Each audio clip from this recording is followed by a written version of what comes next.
Need to teach you about transitions. Look, I'm working on it, okay? I'm working on it. It's a work in progress. Hi. It's a work in progress. Hi, guys. In theory, we're live. I think I did the thing. I don't honestly know. But hi, welcome to Chapter 1 of The Veil of Athium. Before we get started, I have some introductions and some announcements we got to get through. So we'll start with introducing all of the lovely beans that you see on your screen. Sachi, tell the people who you are. Hey, my name is Sachi. That didn't. Did you have dice in your mouth immediately? You didn't see me put it in my mouth because I immediately put it in my mouth. Swear to God. Hi, my name is Sachi. I'm just introing myself, yeah? Yes, you're just saying hi. Hi, my name's Sachi, resident dice eater.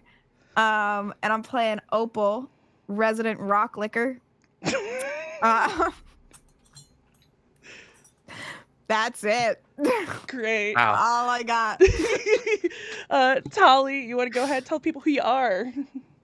Hi, everybody. My name is Tali. I use the theys and the thems. I go on the internet as That's Barnaby, and I'm playing Estelle, who is not a rock licker, but is a kind woman with a college degree. A tree of a woman, if you will. Justin. Sorry. Did you also have rocks in your mouth? Hey everybody, how's it going? I'm GM Justin. You can find me on all my social stuff forever. GM Justin. You can also find me over at Roll-D5, where we specialize in playing indie TTRPGs. I am playing Alejandro, and I'm just a guy. I'm just a little guy. And lastly, our token. Token, introduce yourself. I'm Aaron, aka Story Dad. I run another world tabletop. I'm going to be playing Oats. He's a guy. He's one of those fellas. He's got one eye. Don't ask him how he lost it. I'm here for a good time, not a long time. Oh my God. Cool. But before we jump into things, I have a couple of quick announcements to get through. This episode of Veil of Athium is sponsored by Pocket Bard. Pocket Bard helps game masters like me create immersive worlds by providing accessible, intuitive, and responsive audio for tabletop role-playing games. The free app includes 20 essential fantasy scenes to enhance your game, or you can upgrade to their subscription plan, I can word good, to gain access to their ever-growing library, many of which you will hear throughout our campaign starting tonight. The app is super simple to use. I literally watched a child at PAX U last year figure it out in seconds, and it's available now for iOS and Android, with a desktop version on the way in the future, but you can get access to the beta version, which is what I'm using for this stream, by joining their Discord server. You can check them out at pocketbard.app or in the link in chat. We are also sponsored by the lovely folks at Elven Tree Gaming, craftsmen of fine hardwood gaming accessories and purveyors of all things tabletop. Elven Tree Gaming supplies the TTRPG community with everything you need for your next adventure, handcrafted in the Pacific Northwest, out of the finest high-quality hardwoods. Each dice vault, of which I have, look at it. Look at how pretty this purple... I have one. I have rocks in it. I feel like I just got flexed on so hard. Aggressively flexed on. Like, okay. Look at my dice vault. Each dice vault, stat tracker, rolling tray, and dice tower are not only a functional piece of art, but built to last a lifetime. At the same time, they can outfit you with a wide variety of other necessities, including some budget-friendly sharp edge, metal, gemstone, or liquid core dice options, fantasy-inspired beard products, mystery dice bath bombs, or even a stuffed owlbear companion. They're really soft and squishy. Whether you're looking for your next set of dice or something new altogether, Elven Tree Gaming is the best place to find something to bring an extra spark of magic to your next session. And now, through the end of the year, you can actually save 15% on your first online order over $50 with code ATHIUM15. That is ATHIUM15. And be sure to follow along as they have a whole new line of exciting accessories in the works. You can find them on most social media platforms as at Elven Tree Gaming and always at elventreegaming.com. Justin, save me so I don't have to talk anymore. I mean, what is it? I mean, you pretty much said everything else. But I will say, have you recently bought a new playmat? Have you gotten a new dice tray, such as the one that Whitney had just aggressively flexed on Sachi with? or just a new dice tower in general, or maybe you've eaten all your dice for whatever reason. Disclaimer: we do not recommend you eating your dice at all. You know what you do need? You need a fresh set of dice from our GM, truly. Smoking Glue Guns Whitney. Who, me? If you purchase while we are live, specifically the dice, there will be 20% off your purchase and automatically, which is the highest sale that she's ever done. That's the highest you've ever. That's really Yeah, that's I don't awesome. do 20% like ever. That's a lot of money to not be getting, Justin. Yeah, exactly. like that's honestly that's good on you. You're an amazing person. I will say that. Stop it, but But also yes, continue. If you're nice to me, I'll give you inspiration, Justin. In celebration of our debut of the Veil of Athium. So go ahead and check it out. And then I'm sending that right back over to Whitney. Awesome. And then Aaron, can you bring us home, please? Come here. Oh God. Oh God. Do you know who has quality clothing? Have you ever heard of Cloud Kill Connor? I'm gonna cry. The CEO and lead creator of Cloud Kill Clothing. I don't like this. I understand love that you this. I know that you may think that you've seen amazing nerd-related merch before. You may think that you've seen it. The quality.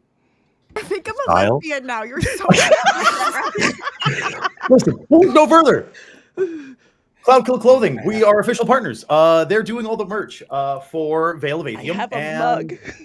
as well as like mugs and sweaters and all sorts of stuff. Cloud Kill Connor's a friend, and he's been a collaborator with us in the past. Super good guy. The merch is super high quality. He's done merch for things like Castleton and all sorts of other D&D related content.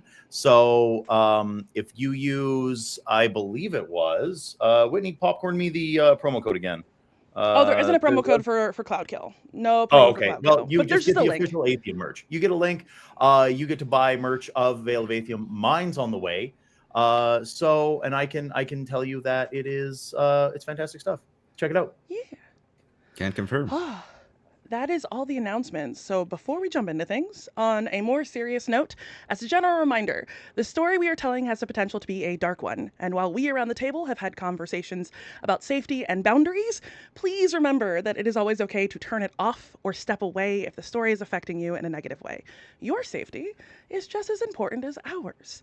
And I think, without further ado, unless there's any objections, You're an it's amazing time to- person. I Thank you. It's time to object. begin. I want to You're- marry her. Wrong objection. Okay, I'm good then. On gonna be that a long note, campaign, we're gonna roll the intro. Roll intro, go.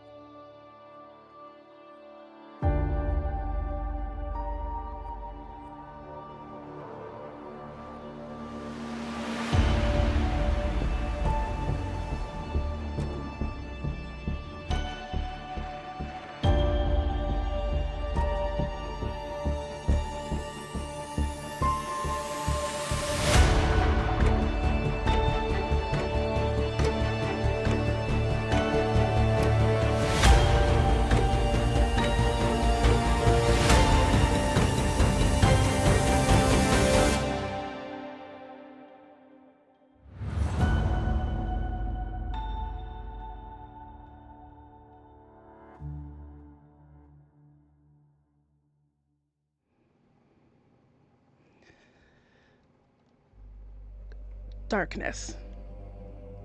The streets of Whiteridge are lit only by the eerie silver light of the moon. The normally bustling streets that thrived under the guidance of their beloved queen are swallowed by an unsettling silence. Just beyond the edges of the moonlight, shadows twist into shapes that make little sense and defy reason. The cobblestones are desolate, windows and doors tightly shuttered and barred, with heavy bolts and chains. The chill in the air feels unnatural. If one were to take a breath, it would be a small visible puff of cold mist. The silence is only interrupted by what some might mistake for the occasional hum of laughter, carried on the wind like dark secrets. a giggle not of happiness, but laced with malice and malevolence. Shrouding in the darkness moves a lone figure, swiftly walking through the shadows, the cloak almost making them seamless with the night. Their steps muted, and instead the only noise seems to be amplified by the whispering wind. Creaking doors, window slams, tree branches rustling against houses. The grand banners of the royal house of Ivybind, once fluttering proudly, hang limp. The colors of black, red, and gold are muted and tattered. The air is thick with a sense of dread, as if the city itself is holding a breath, waiting for something to snap. As this figure approaches the center of Whiteridge, the square, the moon casts its light on an elaborate and formally elegant fountain that is bone dry and caked with grime. The city is unnaturally still as this figure, some emissary of fate, or perhaps a harbinger of something more, stands in the moonlight, reaches their hand down, and runs their fingertips across the bottom of the fountain, which slowly begins to fill with dark black ichor, as the giggle that was once a hint on the wind shifts into a cacophony that seems to come from everywhere and nowhere all at once. In the distance, a bell tolls 12 times. The chimes echo and reverberate with almost a mournful tone, and the laughter recedes as quickly as it comes. The figure turns, looks up to the banners, a sly smile spreading across their face as the colors are restored, revitalized, and it begins to lightly flutter in the wind again, no longer limp, but moving gently as they vanish into the darkness. Sachi, we'll start with you. Yay! The sun overhead is warm. It shines brightly and vibrantly. It reflects and splinters through the trees nearby in the Brislow woods. Little beams of golden light cut through the branches, fluttering down amongst spring leaves and settling within the droplets of dew. An altogether beautiful moment. One you're used to, which is why it is so startling to you that you are kneeling in these woods, knees soaked in the morning wet, grass stains on the legs of your pants, but that is not the only stain upon them. They are drenched in blood. But Oh, yay. it isn't yours. In your arms, Oh, yay. there is the quivering ruin of a person. Your mother, Aurora. Your hands reach out as you were trained to do a very long time ago and touch the gaping wound on their chest. Sachi, what does it look like when Opal tries to heal? You know how I said, yeah, you can kill my mom, Whitney? I didn't think you would actually kill my mom. I didn't think you would actually do that. There's nothing about it. But like, I guess I asked for it. I warned you all! You did, but I jokingly said, kill my mom.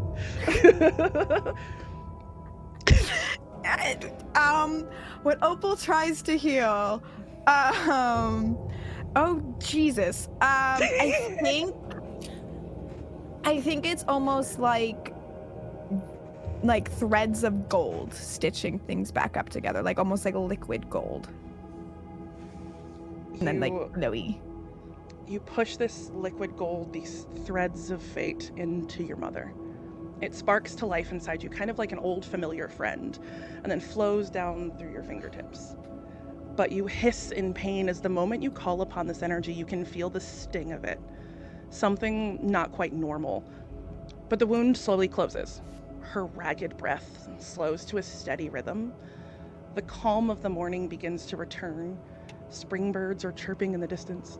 And you sigh a deep breath of relief, eyes fluttering closed for a moment. When they open, they stretch wide in horror. The wound is ripped open again and seeping with dark black ichor. You repeat the steps, you summon the magic, you push it in, the wound stabilizes, your eyes close, and it repeats again and again and again.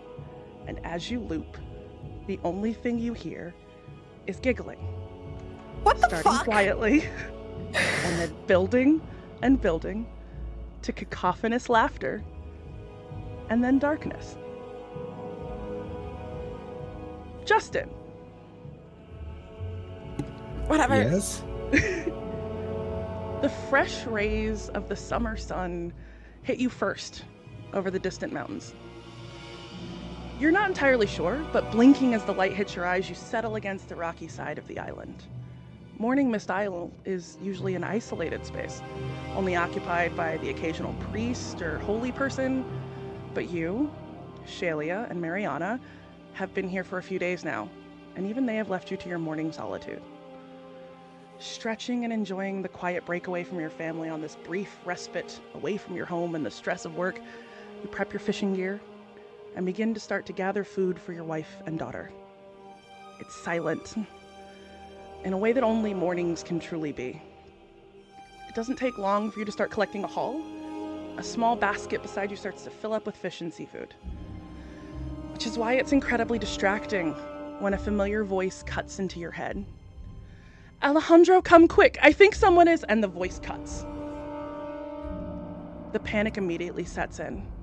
Dropping your pole, you sprint towards the cabin on the isle, reserved for guests and dignitaries, tripping over rock and shale as you run. You almost don't feel it when the first arrow pierces your shoulder, and the next hits you in the thigh, the third slicing you open across your side. Running, you ignore the pain until you see it. A familiar cabin, consumed in flame. You see more figures clad in black robes coming from around the back, approaching quickly, weapons drawn. Justin, what does it look like when Alejandro flees?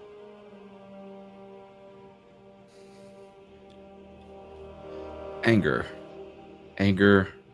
frustration, that what is going on has found me here in this vacation spot. This was supposed to be a place where we were supposed to feel safe, where we didn't have to worry about the city and everything that entailed what I was doing would follow us here. But here it is. And I have nothing, and hiding away, or at least getting away and getting distance, is probably my only friend right now. It's hours. Long, arduous work, slowly drifting out to sea as you run, hoping that if you just get far enough out of reach, they will leave you alone. It isn't until the dead of night that you find your way back to the shores of the isle, barely clinging to life, crawling your way back to the still burning embers of the hut. You look around, clutching your wounds. Your vision is going in and out of focus. It doesn't take terribly long to find your wife's body. Holding her, your eyes cast glances for your daughter, searching in the darkness, but there is nothing. No sign or sight of her. Nothing except an inky black pool of ichor, in which sits a sword pierced into the ground, a symbol on the hilt you do not recognize. Brushing the hair from your wife's face, you place a tear-stained kiss on her lips and collapse against her, fading into unconsciousness, hearing nothing but a slow-building, cackling laughter until the void takes you. Tali. Pass.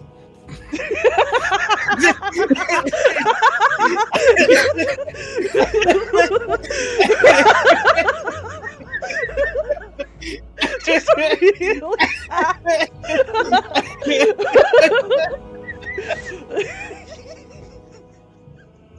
That's valid as heck. But sorry, darling, passing's not an option on this bus. Okay.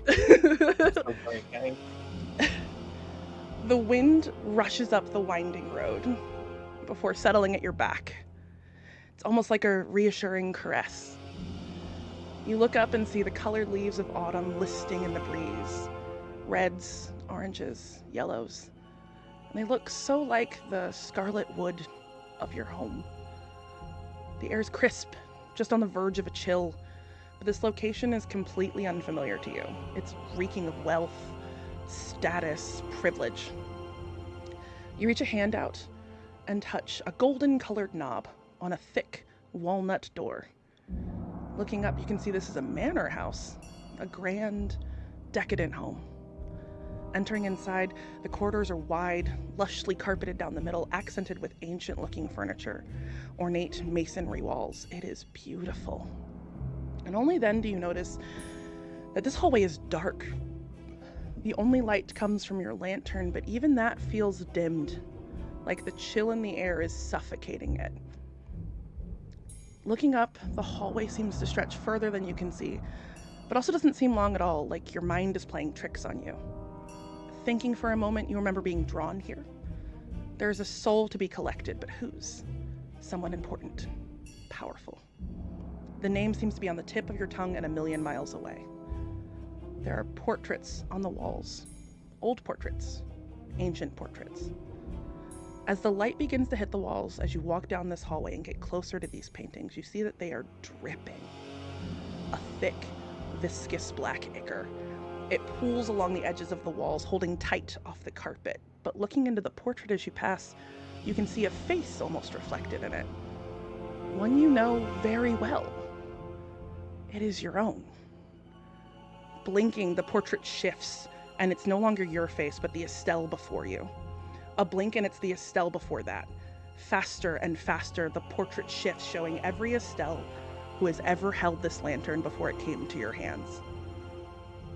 It takes a moment for you to collect yourself before pulling away, like a heartbeat is thrumming, a task waiting to be completed, and suddenly a door is before you. Another ornate handle waiting to be turned. As you do, you can see inside the most luxurious bedroom you've ever looked upon. A huge four-poster bed dominates the space, draped in curtains of rich blacks, reds, and golds, a glowing hearth lit to combat the cold autumnal night. The ichor still dripping from the walls as you approach to do your work. Tali, what does it look like when Estelle claims a soul?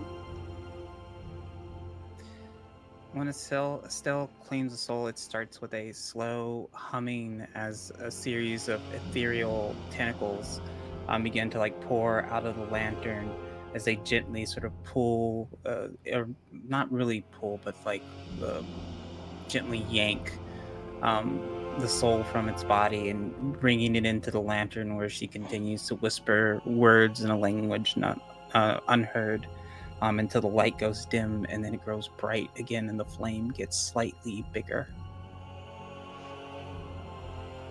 You start to do this thing you've been trained to do for as long as you can remember. But the fire in the hearth goes out, washing the room in darkness, and you are pushed from the bedroom, shooting backwards down the hall and out the doors into the cold. As the night takes over your vision, and all you see is black, you can hear nothing but giggling in your ears that rises, growing stronger and stronger into deep, maniacal laughter. The thing you hear last, before the void takes you, is a soft whisper. This one is mine, not hers. Aaron! The world smolders. Embers slowly lift in the air as the area around is covered in smoke, silt, and ash. It's as if a candle is slowly starting to flicker out. A hitched breath. The moment at the end of a symphony, waiting for applause. It is beautiful, visceral, and terrifying. You can see fires raging in the corners of your vision. The cold, snow-covered ground around you is littered with bodies. Skeletons dripping with black ichor. You are laying amongst this debris on the rocky ground, your voice choking on the fumes in the air. You cannot catch your breath. In the distance, there are remnants of a structure, but it is fuzzy and out of focus. What you can clock is a moving shape against the burning colors. A humanoid shape. The figure looms in the shadows, prowling like a wild animal, waiting to make a final, inevitable strike. Backlit by hues of reds, oranges, and utter darkness, you cannot make out their face, and only then, as you grimace, you feel something so familiar to you. Pain. The only assured thing to you in this moment is that there is a sword currently embedded through your abdomen, pinning you to the ground, feeling the bursts of fresh blood as they seep from the wound and into the snow, making almost a red slush around you. As the shape lurches forward, wraps their hand around the hilt, and twists the blade. Aaron, what does it look like as Ward takes his final breath? What the fuck?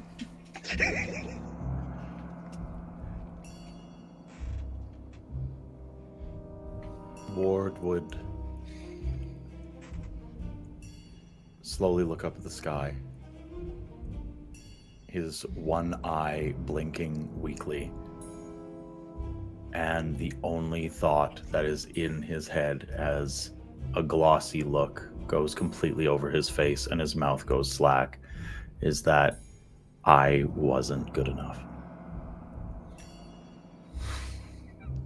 As your eyes flutter shut, the only thing you hear is giggling, starting quietly, and then building and building to deep, full-throated laughter until there is no more pain and only darkness. Welcome to Athium! A kingdom at the cusp of a golden age. It has been decades of peace and prosperity. The people have never been happier, the crops never bigger and more yielding. And most importantly, after months of uncertainty, the crowd itself is finally on the mend. We begin our story far away from the capital city, though. It is a glorious morning in the town of Watervale. On the far side of the country, the town is alive and brimming with anticipation. It has been weeks, busy weeks of celebration and preparation, as today is the day of the finals for the Queen's Vigor Gauntlet. As the second largest city in the realm, this town was the perfect place to host the festivities celebrating the Vale of Athium herself, Queen Cora Ivybine's miraculous return to health. The country has been in a state of concern for months, as she only had an underage and unmarried son, a young princeling, only 14, not the best line of succession when the crown is passed through the feminine line, but that has all been put to rest. And of course, champions from around the realm have been summoned to fight for honor, glory, and rewards in the event. The townsfolk are flitting about, running around getting snacks to chew on while they watch and cheer from the stands. Some are even talking about some of the competitors as the preliminary trials have already been held. Despite the noise, each of you has had time to rest after your own preliminary trials in various places around the city, and you've been commanded to report at noon to be assigned into your random team for the finals. Players, how about a game of rollies? Highest goes first. You're Yeah, that's you're an amazing I'm okay with that. I'm really normal right now. What a natural start to a game. Aaron, you win, by the way. I got an 8. I got a 1. I got a 6. I got a 12. I didn't think I'd be this. Nice, guys. Starting with some Starting fire. strong. Started strong. Good. Want to put on the record, Justin's first roll ever for the campaign, a 1. Very sexy. Very sexy. We're starting strong. So I think it was Tali who rolled the highest. I guess Yeah. so. Yes. I think it was you. We pull out from the city and we tuck across town to a tiny shamble of a tavern. This is the Thrice Burnt Inn, named such because it is burned down 3 times before, and each time they rebuild it just a little stronger. If you look at it from the outside, it's almost got like 4 different styles of roofing on it, all in different colors. There's still like burn marks along the edges. And I believe, actually, 3 of our players all ended up staying in this inn. But we'll start with Estelle. Estelle, where do we find you in the Thrice Burnt Inn? I think in preparation for this, I did not know if food would be provided, so I have brought my own sack lunch. And have ordered what I've been told is alcohol. So I have ordered a mead and have brought They my do own not have sack lunch. alcohol at this inn. Alcohol is Got flammable, it. and they're concerned about it catching fire and burning down again. So Got they you. only Then have. what's the they have most lots of- exotic thing they have?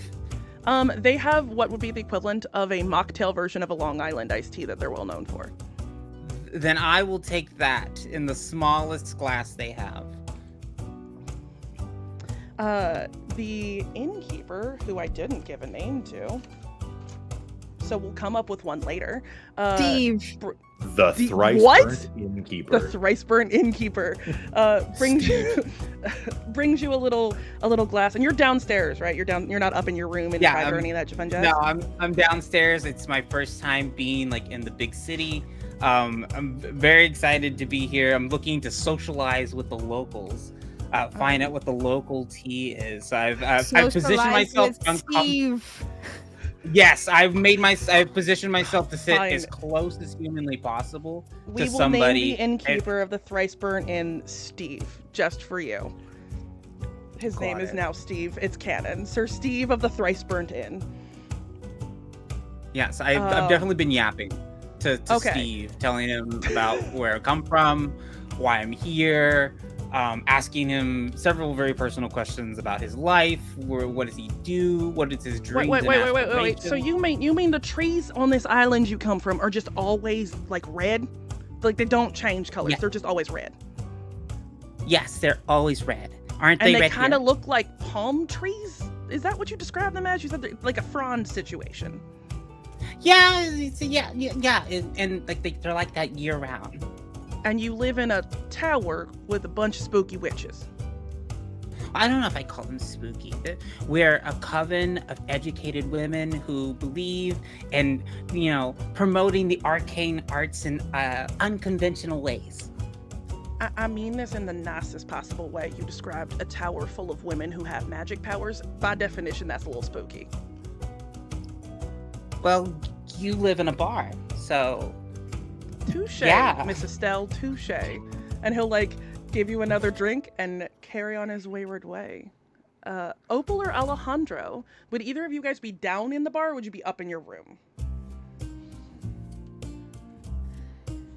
What time is it? That's a good question. Let's say it's about 10 in the morning. About Nope, 2 hours I'm in my before. Respect. Alejandro, are you upstairs or downstairs?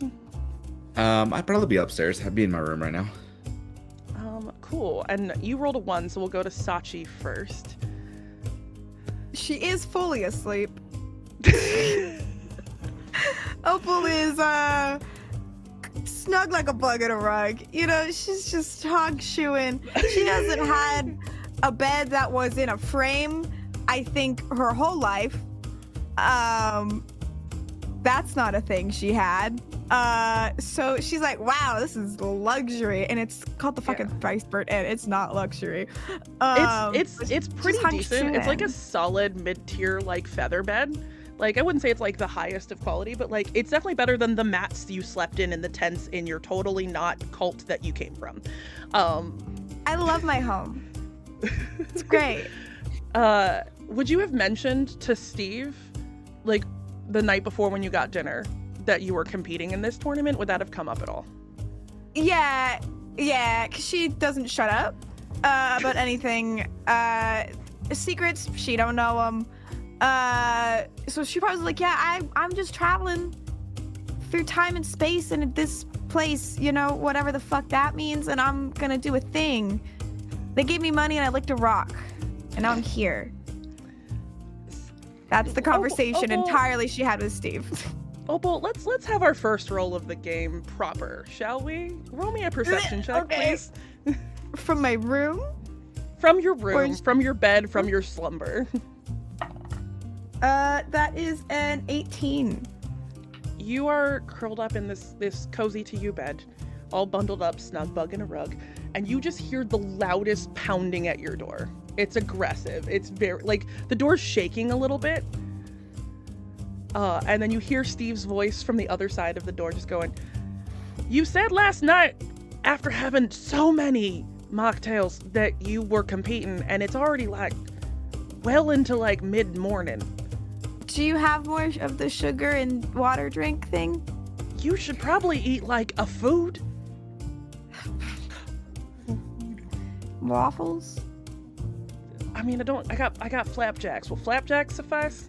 It's kind of What like the a fuck waffle. is a flapjack? It's. I'm not opening this door because you are a lady, and I don't want to presume that you are. I'm a lady. Okay. So, how about this? If you could please, I would feel real guilty if you don't eat something before competing in this here tournament, and you could. Oh, that's today. That's today, Miss Open Opal. the door. That's like when today? In about 2 hours is what you said you were supposed to go. You should go downstairs and eat something. Oh. I will take 1 flapjack, please. And then we're gonna go down the stairs. Understood. And Steve will let you walk past. Bye, heading downstairs Steve. to the. Goodbye, Miss Opal. You are just a delight. Thank you. I'll learn what that word means. Alejandro, would you have woken up on your own, or would you have requested a wake-up call? I would have woken up on my own. Around this time, or would you have slept in even later? No, it would have been soon. It would have been sooner. I would have probably come as the sun was rising. Is probably what would have woken me up. Perfect. So the sun would have come in the windows, waking you up from this. Actually, can you roll an insight check for me, please? I can. That's going to be. Should I read that right? Insight. That's going to be a 19. When the sun hits your eyes, you sit bolt upright out of bed, and the entire dream that you had the night before viscerally plays through your head again. It's so familiar to what actually happened, but details about it are not quite correct. But you remember all of it. And you are left to enjoy the morning. I would have probably gotten ready, just starting my morning routine of just getting ready, doing my stretches, making sure that my little automaton is ready for the day-to-day. I forgot you have a robot. Yeah. Her mask would have been up for this, but I would have just made sure like everything was like everything on her was set up to where like she looked her best. And then I'm just gonna smile as I look at her and say, we're gonna do amazing today. I know it. We just gotta make it through this one little one and see what we can do with the money. It gives you a little nod, because I don't think it can speak, correct? Mm-mm. Yeah, so it gives you a little nod and just sort of shakes all of its like arms, clinking sort of in position, and there's like a little jump of excitement, and it's ready to follow you whenever you leave the room. I'll put my fingers to my lips, give it a kiss, and put it like tap on her little head, and the mask will come down before I begin heading downstairs. It's probably before Opal comes downstairs. So Estelle, you would be down down with your sack lunch and your Long Island mocktails, and you would see, actually, Alejandro, what would Estelle see coming down the stairs? You would see a 6'7" orcish man with a sleeveless white shirt, brown pants, and very nice boots, with like a half cloak on, and this cute little automaton that's just kind of like following right behind him as he stomps on his way down to the the kitchen area. Estelle, you've never seen a robot before. Can I pet your dog? She's not a dog, but yeah, you can shake her hand if you want to. Oh my god, you're so little. Hi. Are you in the tournament? I am actually, yes. Are you? Yes, I am. It's a pleasure to make your acquaintance. Hello, my name is Estelle. Alejandro. This is Anna. We're pleasure to make your acquaintance. Oh my God, Ona, you're so small. I just wanna squeeze you. I'm sorry, but wait, how do you feel about Uncrustables? Are you hungry? Have you eaten? I packed like 7. Did you just canonically make Uncrustables exist in my world? Uncrustable Yes. cannon. Yes. I love you. I love you so dearly. And also, if you could please explain to Alejandro what Estelle looks like so that the chat can understand how ridiculous this moment looks. So Estelle is a 7-foot Goliath woman with shoulder length silver hair and white irises with like a heavy blue linen dress with like a white underdress underneath, carrying like lanterns, and has a huge heavy book on her side. Very bright, very sunshiny, mostly legs, and just lots and lots of just like serotonin. But yes, actually, I was going to grab breakfast here, but how much do they cost? I feel bad if just not paying for them, if you don't mind. The price is a conversation. That's the price. It's a conversation. Me and you we're combatants in arms. We're technically friends now because we're both engaged. How do you feel about murder? It depends. I guess that's going to be a little bit more of a nuanced conversation to have, but in certain cases it can be justified.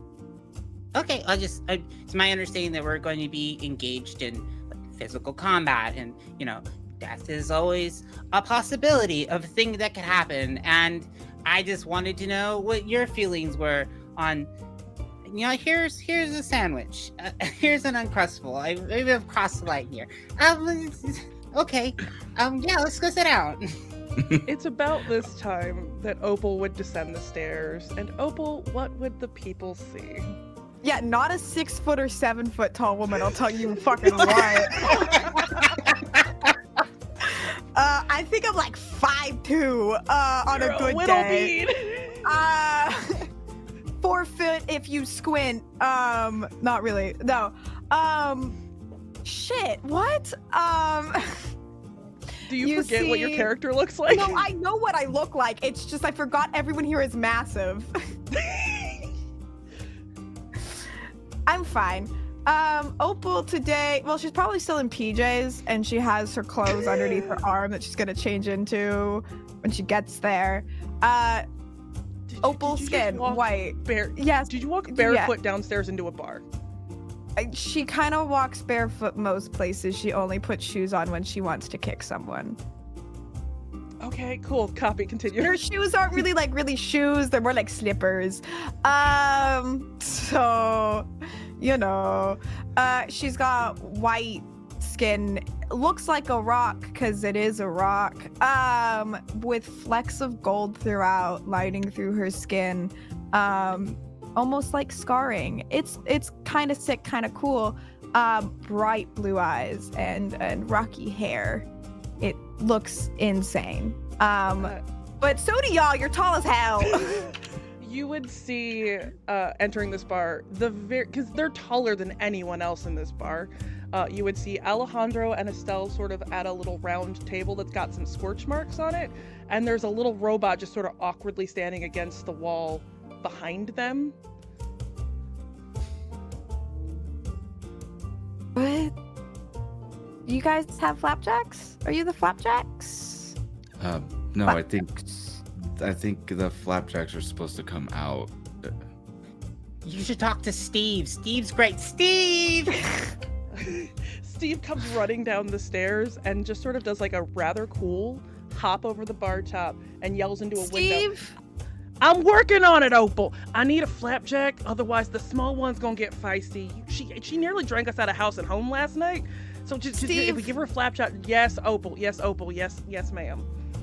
Steve, why are they so tall? The people? You can't just ask people why they're tall, Opal.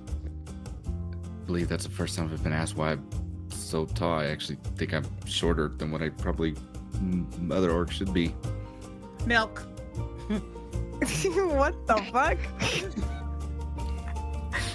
I need some milk, Steve. Understood. And a flapjack you. and milk is provided to you. And we will pull out of the Thriceburn Inn to the far other side of town, to another inn called the Flowing Chick and Griffin.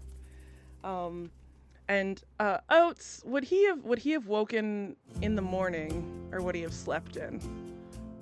5 a.m. he's up and on the floor doing push-ups. Immediately. Oats, do me a favor. Or can you do me a favor?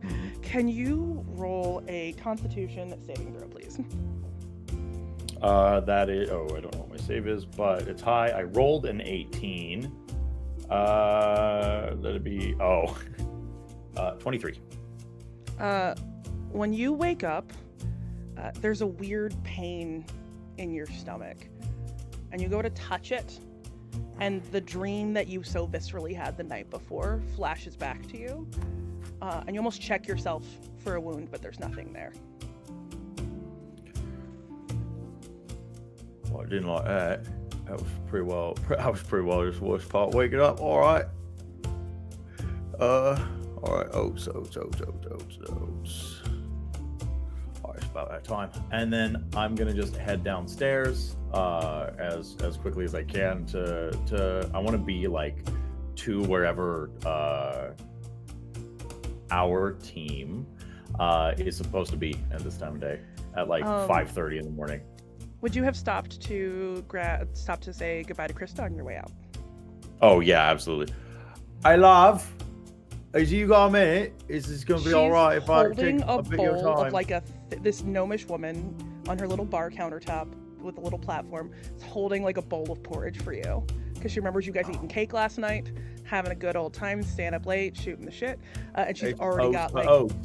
That's good. I deeply thought that you would think it was good. I put a little cinnamon. Yeah, no, that's all right. That's all right. Oh, thank you, love. That's quite all right. It'll stick to the bone, serve you well today. Yeah, that's right. I got a little bit of an empty feeling in my guts today, so it's gonna be. I think that's gonna be for the best. Let's. You know what? I'm gonna pound this down, and then Do you want to take it to go? I don't think so. I think I'm gonna probably eat it here. I've never eaten a bowl of oats on the road.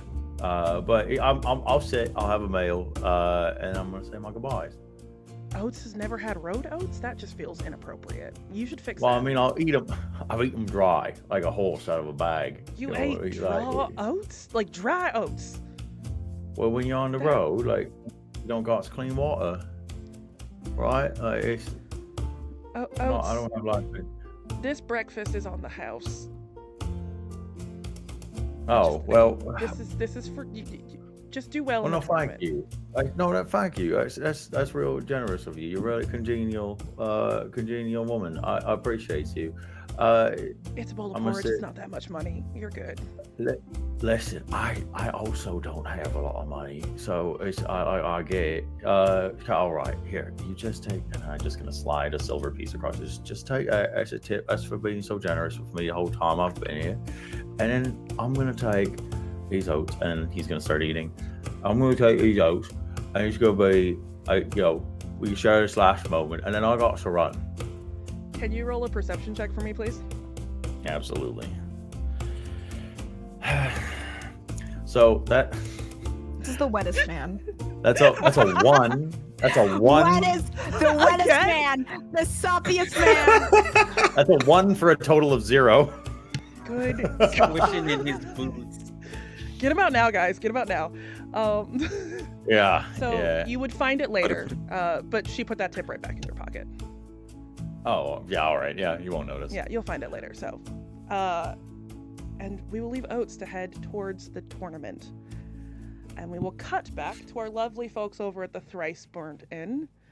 You guys have finished your Uncrustables. At what do you guys travel together? Like to the Colosseum? Is it like I a feel like group the strength thing? of a stealth personality would kind of force everybody to go together. Opal has felt in no way, shape, or form she will be able to leave this conversation, so she has stayed. She's like, I don't know how to leave this conversation, and it's not like the worst one I've ever had in my life. So whatever.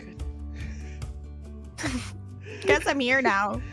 So together as a group, you guys travel towards the Colosseum. I think Oats probably left first, so he'd probably get there first. And when you arrive... I think Oats has been there for hours. Probably. When you arrive, there is a brisk knock. You knock at the door, and a familiar face opens that door to look at you, and it's the visage of a small little homely little The boy. boy! It's a small little homely boy who the second he sees you, Oats, immediately whips out his dagger that you gave him the previous day. Hey, little fella, And just you clinks looking for it that to your shop? armor and just goes, Mr. Oats! Mr. Oats, you come back! Yeah. Oh my goodness. I Okay, have- okay. So I have everyone down. I got a really important job today. Everyone's on this piece of paper, and they've given me a letter to give you, and that letter tells you what table you're supposed to go to join your team. Yeah, all right. Well, what's our table? And he's gonna pass you a card. He's gonna pass it to you. Would you like to know what letter is on the card? Yeah. No. Yeah, Fuck actually, you. you know, Oats can't read.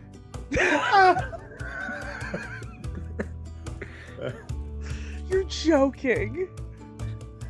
You're No, I can joking. read. I can read. It's the letter A. That makes one of us. It's just the letter A. A. So it's telling you to go to table A. Right, right. So When you this is what our enter, team is, right? well, that's the team that you've been assigned to. Is it's got the letter A on it, and you're at table A. But you don't have to stick to that if you don't want to. But you enter in the room, and you'll notice there's a couple of other people already there. One of them is a familiar face to you. You see at a separate table, a tall half-orc, but next to the half-orc is a familiar female human paladin, who the second you enter the room, clocks your eyes and just shoots daggers at you before turning back to the people who are slowly gathering at her table, which is not table A. All right, see you too, sunshine. That's all I had. And we will leave Oats there as the rest of you enter in, and again knock on the door, and the small little boy Hours later, we must add. Hours. This small little boy opens the door and clocks all of you guys, realizing that you guys are the last to arrive, because in this time everyone else has showed up. So it's just What do you Alejandro, Opal, and Estelle. Each of you are passed a card, all of which says the letter A on it. And you enter Whoa, in. we're stuck together. I know, right? Goody. And Oh my god, it's like fate! I'm so excited. You guys enter in, and you notice all of the other tables are filled, except there is one table that just has this real sad-looking wet man sitting at it. How tall is he? That's a good point. Oats, what do they see when they look at you? Yeah, all right. You see, he's about six. He's 6'3". Fuck me. He's a tall man, but like it makes sense. Like he grew up. He was a big farm kid. He ate a lot of grains, but he's got an eye patch on. It's pretty simple. Short shorn hair. He's wearing piecemeal armor that seems a little ill-fitting for him, but it's made out of a pretty special material. You see, if you got an eye for it, you might notice that it's mithril. Can I lick it? Well, I mean, is that a real question? Because like it's pretty Yeah. well, it's pretty Did you well just walk up to impervious this to man rug. and ask to lick his armor? You Yep. want to lick my armor? I mean, like It's all- made of metal and/or stone. Just gotta Yeah. lick it. Well, I mean, That if looks you like, different. if you'd like, if we're going to be teammates, I mean, it's probably pretty constructive to be like to do some team building exercises. Is this like Should I some lick you as custom- well? Well, is this like a custom from your land, or is this just like or are you just kind of freaky? Is that what it is? Like, it's like, listen, I've been asked to be lit before, but like, it's not with the armor on, right? Don't worry. I think you'll find that there's going to be a lot of firsts with us. Nice to make your acquaintance, Alejandro. All right. Yeah, my name's Oats. You can call me Oats, or you can call me Ward, and it's a pleasure to meet y'all. Can I lick Oh, the armor to short for find Ward? out what it is? You can just have your fill, I guess.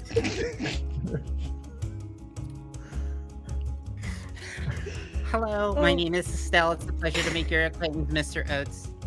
It's nice to meet you too. Do you really want to lick the armor too? Is this just like a? I'm It's not sure if this is a mithril. cultural thing. It's not a cultural thing for me. Like, I'll say that. Oh, Great. Estelle, Very as this fun. conversation is Alright, happening. All right. Well, it's not Estelle, Alejandro, and the armor licker. What's your name?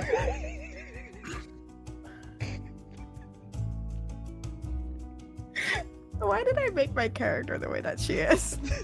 Why did I do this? Why did I do It's this? episode You made these 1. decisions. We can pivot. No, it's fine. It's just growing pains, right? You gotta feel each other out. I get it. Anyway, what's your name? Well, first, do I actually find out what type of metal it is exactly by licking it, Whitney? Oh, he told you. He told you it was Yeah, mithril. I wasn't was I paying lying? attention. Opal, Oh, or you he know what? was lying, You know but Opal wasn't Fine, paying attention. Fine. Roll me. I'm gonna say, let's roll a Constitution saving throw because you're licking things again.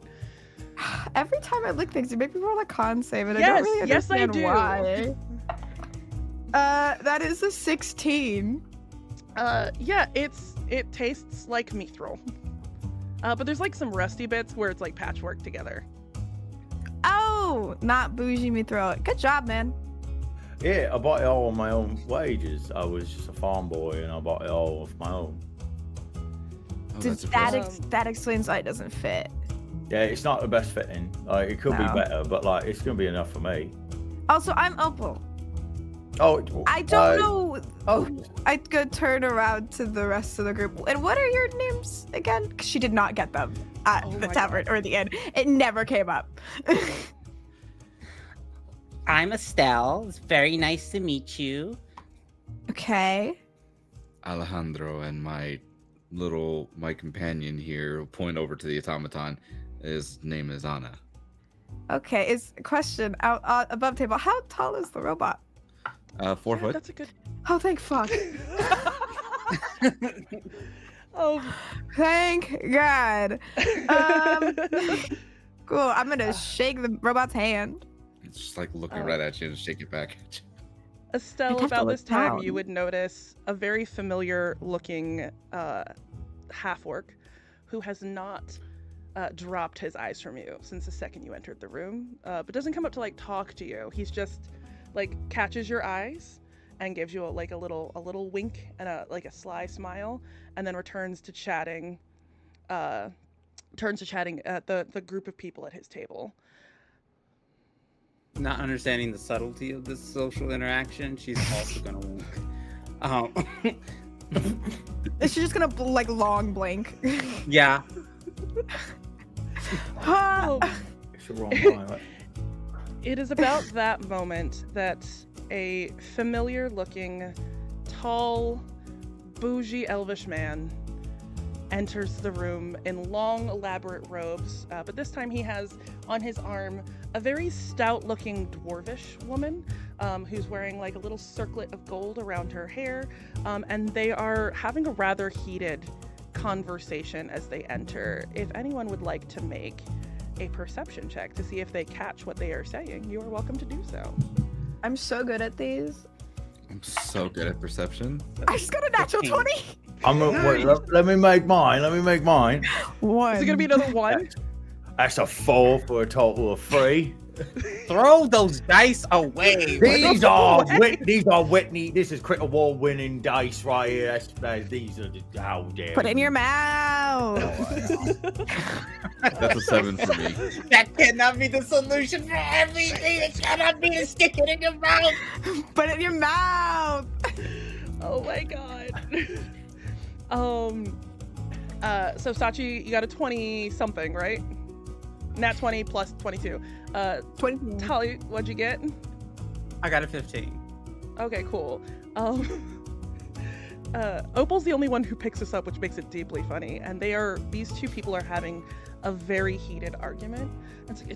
Rayod, what do you mean you spent like 10,000 gold on a single sparkly blue light? Like just one, you spent your entire tournament budget on a bunch of shiny rocks and a single sparkling light for ambiance? For ambiance, Rayod.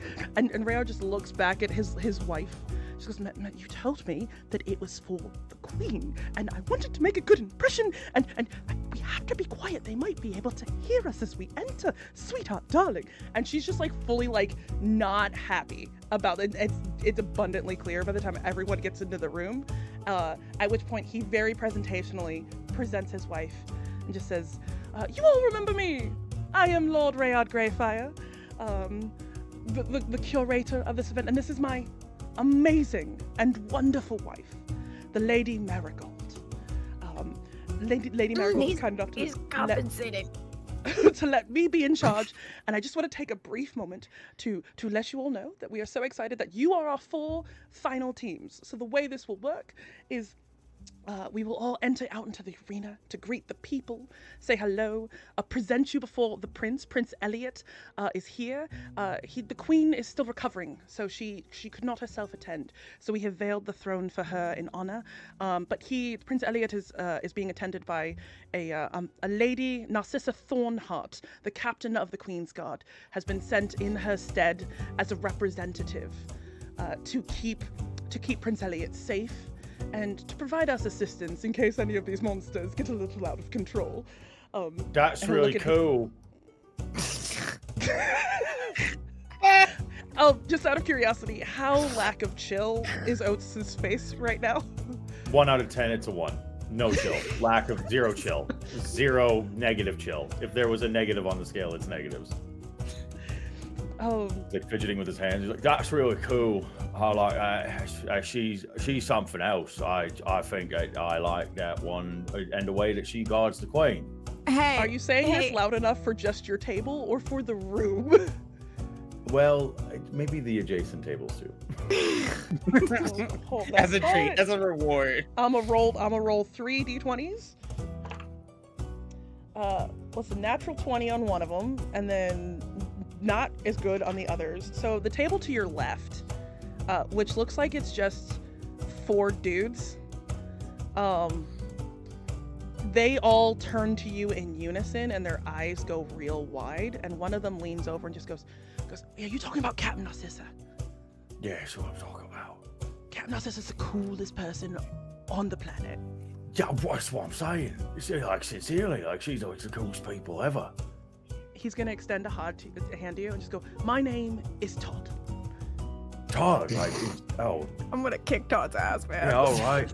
I'm gonna feel real. Hey, listen. Todd, no harm. it's Todd Bothwick. We thought it was really funny. Somehow we got letter C, but everyone at our table's named Todd, so we just decided we're gonna call ourselves Team Todd.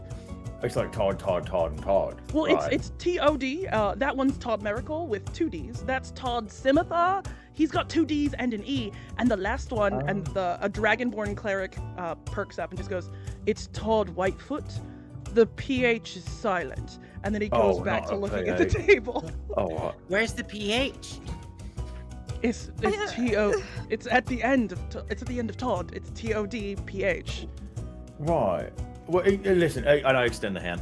Listen, Todd, it's nice to meet you, and I must say, as a fellow Narcissa fan, it's gonna be really disappointing. I'm not gonna feel good when I put you down.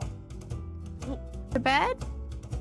Oh. I think he's gonna kill him. No. Oh. We're gonna do Wait. I mean, you might not make it past round 1. Team Todd. Oh, that's cute. That's not how this is gonna work. What is your team name going to be? We're Team Todd. I heard over there, the one with the really angry looking lady, that she decided to name her team after herself. They're calling themselves Team Serpent Wind, which sounds really cool.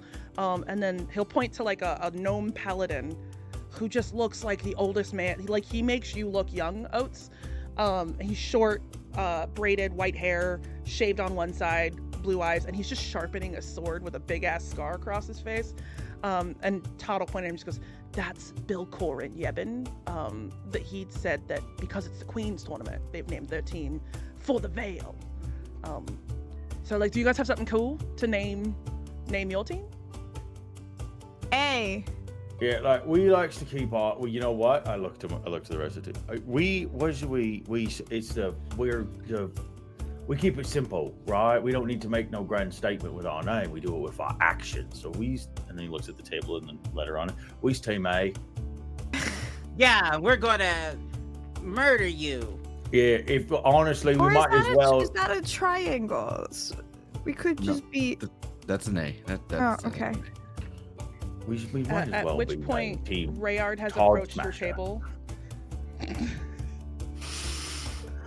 Hi. Rayard's approached your table with a clipboard, just going, I'm recording everyone's names, the team names. Opal. Oh. No, not your name. I know your name is Opal, but we're recording what the team's names are. So, officially, what is your team name? Triangle. Team A. That one.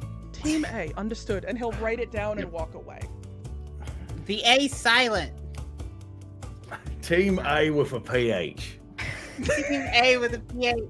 Team A with a PH. The triangle is also silent in the name. Goodness gracious. Rayard will return to his wife, who has not stopped looking at him with just utter contempt. She's not trying to hide it. She's not happy about it. She's real pissed. And he'll return to the front and he'll just go, all right. So if you would all follow me. Actually, no, don't follow me. I have to go a separate way. Todd. And he'll look at the little small, homely little boy who will skitter past everyone, real excited. Just go, yes, Mr. Rayard. Just escort them all to the field. And I will go up to the box with my lovely wife. Remember, Can I pass by the wife before we go? Oh, absolutely. I'm gonna try to whisper to her. You know, you can have like separate bank accounts, and also divorce is an option. We've had separate bank accounts for 100 years. Okay, so divorce is an option. Okay, bye. And Marigold and Rayard will take each other's arms begrudgingly and exit out up and out of sight. And Todd is in front of you guys. And Todd sort of sidles up in the middle of the group, and he'll look at Oats, because that's the one he like, and pokes you again with the little dagger. She goes, hey, so I'm not supposed to tell anyone, but I kind of know what the options are for fighting. I could tell you.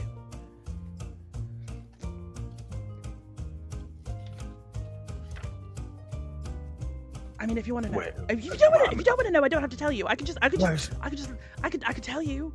I don't know which one you're gonna get. It's random, but I know what they are. I saw them in the cages last night. It's a lot, Mr. Oats. Well, yeah. I mean, I think. Listen, we're gonna use this as a learning experience. I think it's a little bit duplicitous to be giving out information that you're not supposed to be having, ain't it? What are you guys talking about? Nothing. Oh, never mind. We was just talking I about nothing. Yeah. Then what are we Hi, talking Mr. about? Opal. Hi. I saw the monsters. I saw the monsters. Tell me everything. So there was one that looked like a long snake, and then there was another one that had like wings on it. There was another one that was made out of like, it looked like it was gold and scaly, and the last one I don't know really what it was, but it had horns. That's big so horns. cool. And it was real tall. He'll point at Estelle. She goes, it was like as tall as she is, maybe taller. Can you believe how tall these people are? You're so little. Like, you're not much taller than me, Miss Opal. Okay. Opal's a woman? I thought that was a child.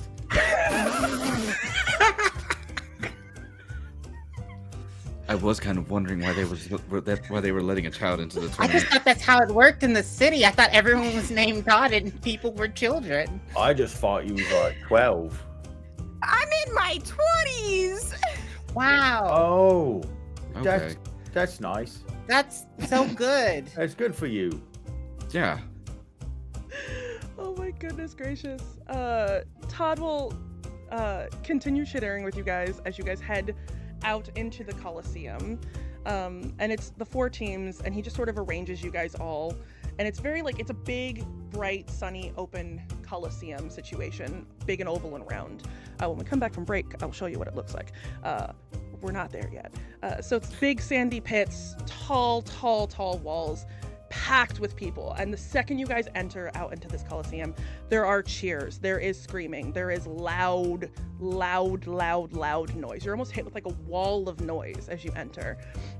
And as he places you all in place, sort of opposite from this large ornate box. Hold on, I have a document that I need. Is there a box on the document?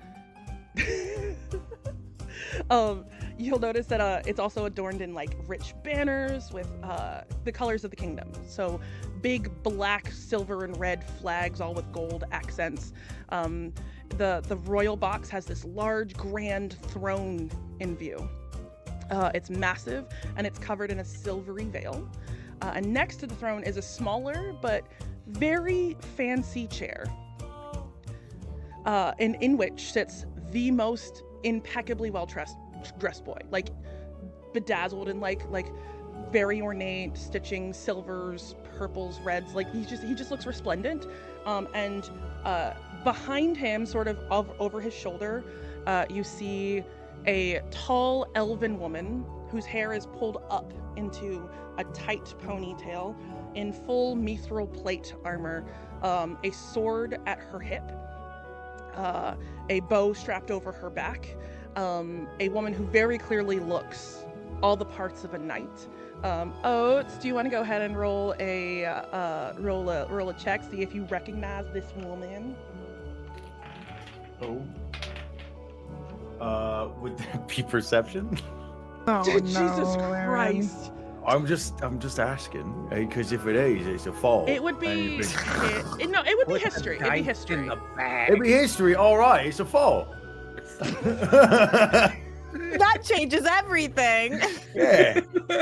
Wait, potentially Oh. could win 6.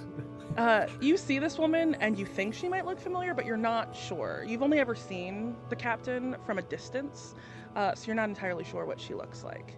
And as you guys settle into your positions, Insight check. Is she single? go for it. I'm gonna hee ha ha myself into a pit. That's a 17. You're getting the sense that right now she's not thinking about her Oh, damn. marital status. She's focused on the job at hand. She's fixated on occasionally clocking the boy in front of her, but also doing kind of Secret Service level scan of keeping an eye Good out. for her. Good for her. She's on her job. She's doing her thing. We respect a and- professional lady. You, as you guys are getting settled into position, Rayard steps forward, and he's put on an even more elaborate, beaded robe. And Marigold is sitting next to him in a chair with her hand just over her face, just over it.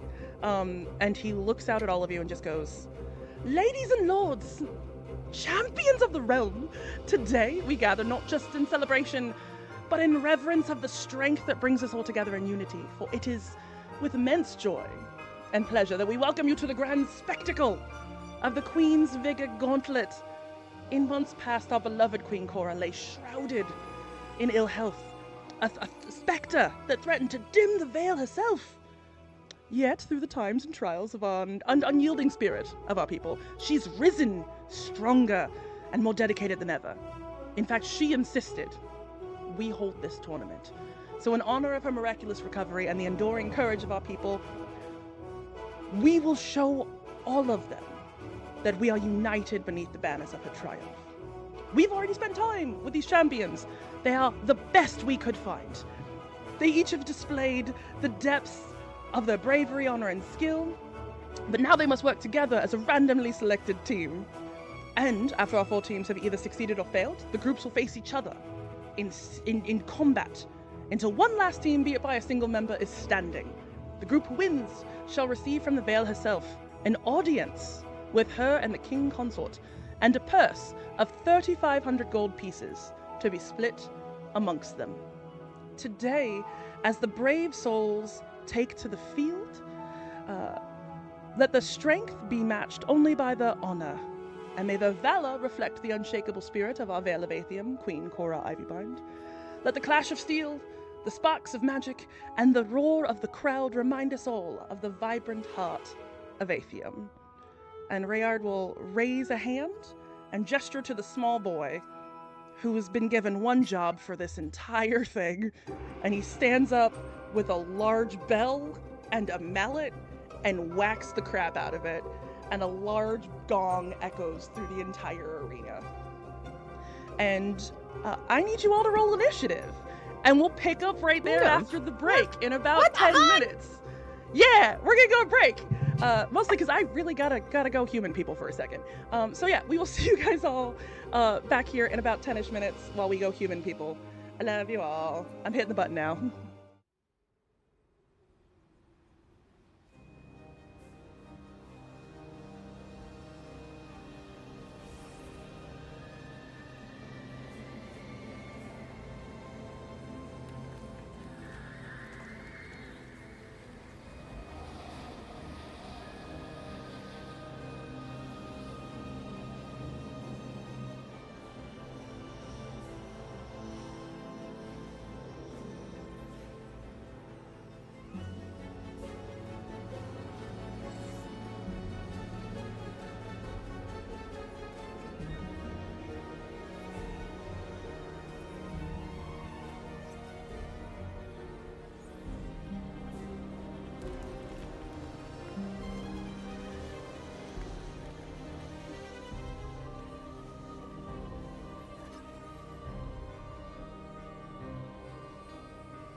transition back in. What's up, everyone? I should be able to hear you guys again, I think.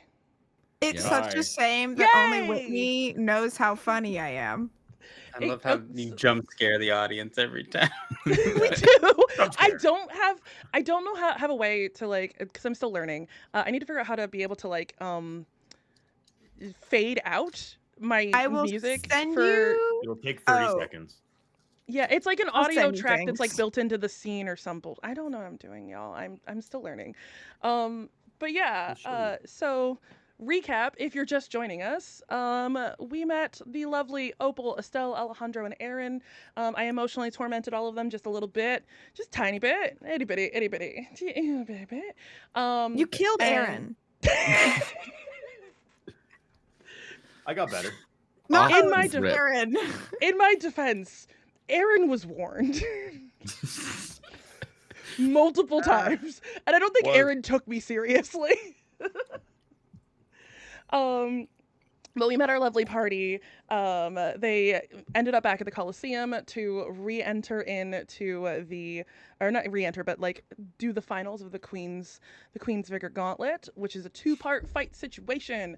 Part 1, you guys are gonna be fighting a beast, and then you guys will be fighting whichever team successfully also defeats their beast. I totally don't know what team that is already. What? While we were on break, I was explaining the rules, and Sachi being Sachi, when I said, when we get back in game, I'm going to have you roll initiative, and then rolled initiative immediately, and got a natural 20. So I'm going to be a kind and benevolent game master, and allow that nat 20 to stand. I didn't get a nat 20. I got a 19, but I do have a +3 to initiative. My apologies. I just want the world to know. My apologies. You rolled stupid high. So I will reward that and allow that to stand. So as we jump back into the scene of things, does Team A want to defer and go first or last in this tournament? I'd love to. Well, I think we should have a conversation first about like what's we all capable of. Because like, listen, I know it might not seem like it, but I'm a pretty good fighter. Like I'm good with a sword. No, I mean, like, listen, I'll listen to you, but I will say that it's ill-advised. We get it over with. We're done, and then we have time to rest. You're not wrong. You didn't get here till like. We have to. The emphasis is we have time to rest. We just gotta get it over with, and then we, and then we go again. And then we have a nap. Do you think he's giving us time to nap between the fights? What else am I gonna do between the fights? I don't know, like Sudoku or something, I guess. I got no good So ideas what? either. I got no good ideas either. He's right. All right. How about this? Can we get Someone 10 roll me minutes? a luck check. Someone roll me a luck check, please. What does that entail? It just means roll me a d20 and see how high you get. Nope. Mm-mm. 13. 13. Anyone get above a 15? Cool. Then you don't know if there's enough time if you go first or last, if you will get a short rest between. You do not know. Right. It's all right. Yeah, fine. First, we'll go first, and we can just find out what each of us can do, like mid battle, right? That's all right. Yeah. Okay. Talk on the way through the tunnel. All right. We'll waste some Yeah. time. Okay. I do sword stuff, and then I can put a lot of magic in my sword. It's like I'm real good with it. It's about my whole stick. I can heal you a little bit, and that's about what I got. Oh, I can do that too. Yeah, mine's different. It's not as good. I bet it's just a little. Did I I'm forget just to a put music back little. on? Yes, I did. Go back Oh, into this. I Okay, rend the souls of men from their bodies. You rend the skulls of men from their bodies. Just Yeah. No, it's to be honest, same a little bit. Like we're sort of on the same wavelength there, but like I does it with not so much like enthusiasm.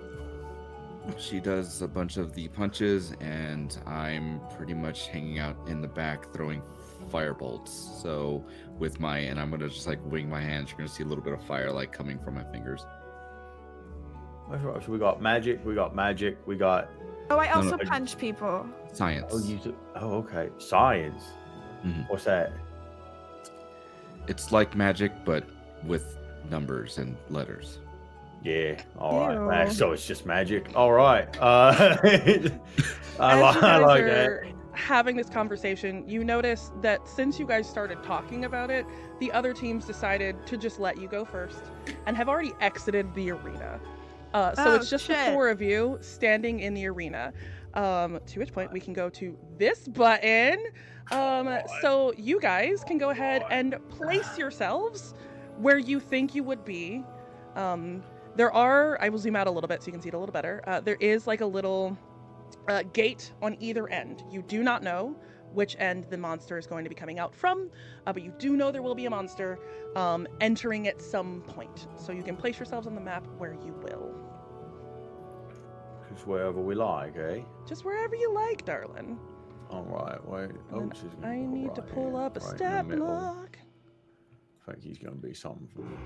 Oh, right we should here. all Are we like bring our besties? hands in together. Yes, we are. We should all bring our hands in together and like do some sort of like hurrah. Hoorah, go cats! You want to do like an improv exercise or something, like get in flow with one another. Like I say a word and then you try to match that word, and we start with like a topic. Like I start like, That Oh. will simply take too long, old man. yeah, you're probably right. Yeah, I'm just thinking getting into. I just want to be friends with y'all. I think so. It's like I want to be. We're you know. already friends, Oats. Oh, that's nice. All right. Okay, I feel better now. I hope like I don't that. have to Yeah, kill you later. I can. So sad. It's a little Yes. fast for Yeah. me to be friends, Yes. but we're working there. Physical We're working there. contact. If we survive Alejandro, we got to be friends. I'm never Yeah. going to see you guys again. At which point, Rayard looks to young Prince Elliot, who again smacks his bell loudly. And I need you guys to roll initiative. Again? Yeah, proper initiative this time. That one was just to see who goes first. And I can switch this to combat. Still at 21. Jesus Big old 8. Christ. I think it's an I 8. also need to roll initiative. That would be a 16. Oh, that's a 9. It's a 10 for me. Okay, one more time so I can actually write that down. 21. Got you, Opal. 16 for Estelle. 16 for Estelle. 10 for Alejandro. 10 for Alejandro. Okay, so 16 for Estelle, 10 for Alejandro, and a 9 for Oats. As you guys are standing, waiting for some form of signal for where this battle is going to start from. Actually, let me switch back here. So you guys are waiting, looking back and forth between these two gates, seeing which direction the monster is going to come from. You hear the pounding of heavy footsteps, just sort of reverberating through the sand underneath your feet. And then from the far left side, to me when I'm looking at the screen, the gate slowly opens and you see crawling out from the gate a large golden dragon wormling. Oh, I don't like that. Oh god. It roars loudly at you guys, and Opal will have the first move. Look at him, Opal. Can I just, guiding bolts?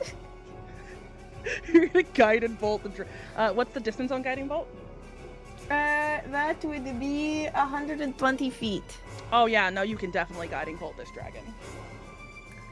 I want to do that. Go for it. Okay. Does a 16 hit? It does not. I'm gonna vomit. Oh, the dragon. It's the dragon's turn next. He's going to switch back to my hand pointer. He's going to come forward just a little bit. How far away from the dragon am I? You were 75 feet away from the dragon. But Okay, he cool. moved forward a little bit because he's got Okay. a fuck ton of movement. And then I think I need a measuring. I'm so mad. That's one spell gone. That's so upsetting. 15 feet. I might have to scooch a little closer to actually do what I want to do. Da-da-da-da. Yeah, I gotta scooch a little closer. So since Estelle is right there, I'm gonna come up all up in Estelle's grill. So Estelle will see this large gold dragon just come up and get all up in her grill and open its big jaw, and it's going to just straight up blow fire in your face. Cool. So can I get a How sexy dexterity of him. saving throw, please? You got it. Dexterity saving throw. That's not a D20. That's a D12.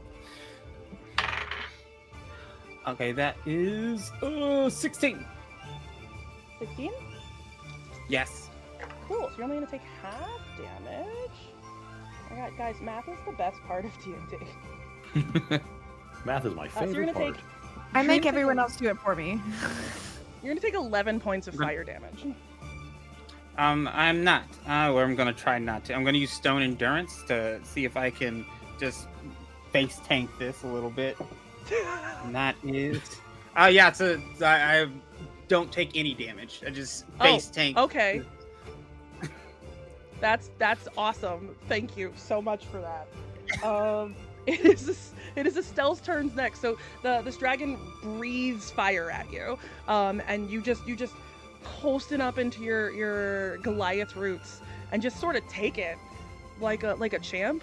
And then it is your turn to move. Rude. Is gonna start running backwards. Let's see, 5, 10, 15, 20, 25, 30. And as I'm running backwards, several tentacles are ethereal tentacles are gonna appear out of me, and they're gonna yank out a soul from my lantern, and I'm casting Eldritch Blast. And Cool. Give me a roll for that Eldritch Blast. yes. That is 17. 17 is the AC. Go ahead and roll your damage. Sweet. That's a D10. I should know this.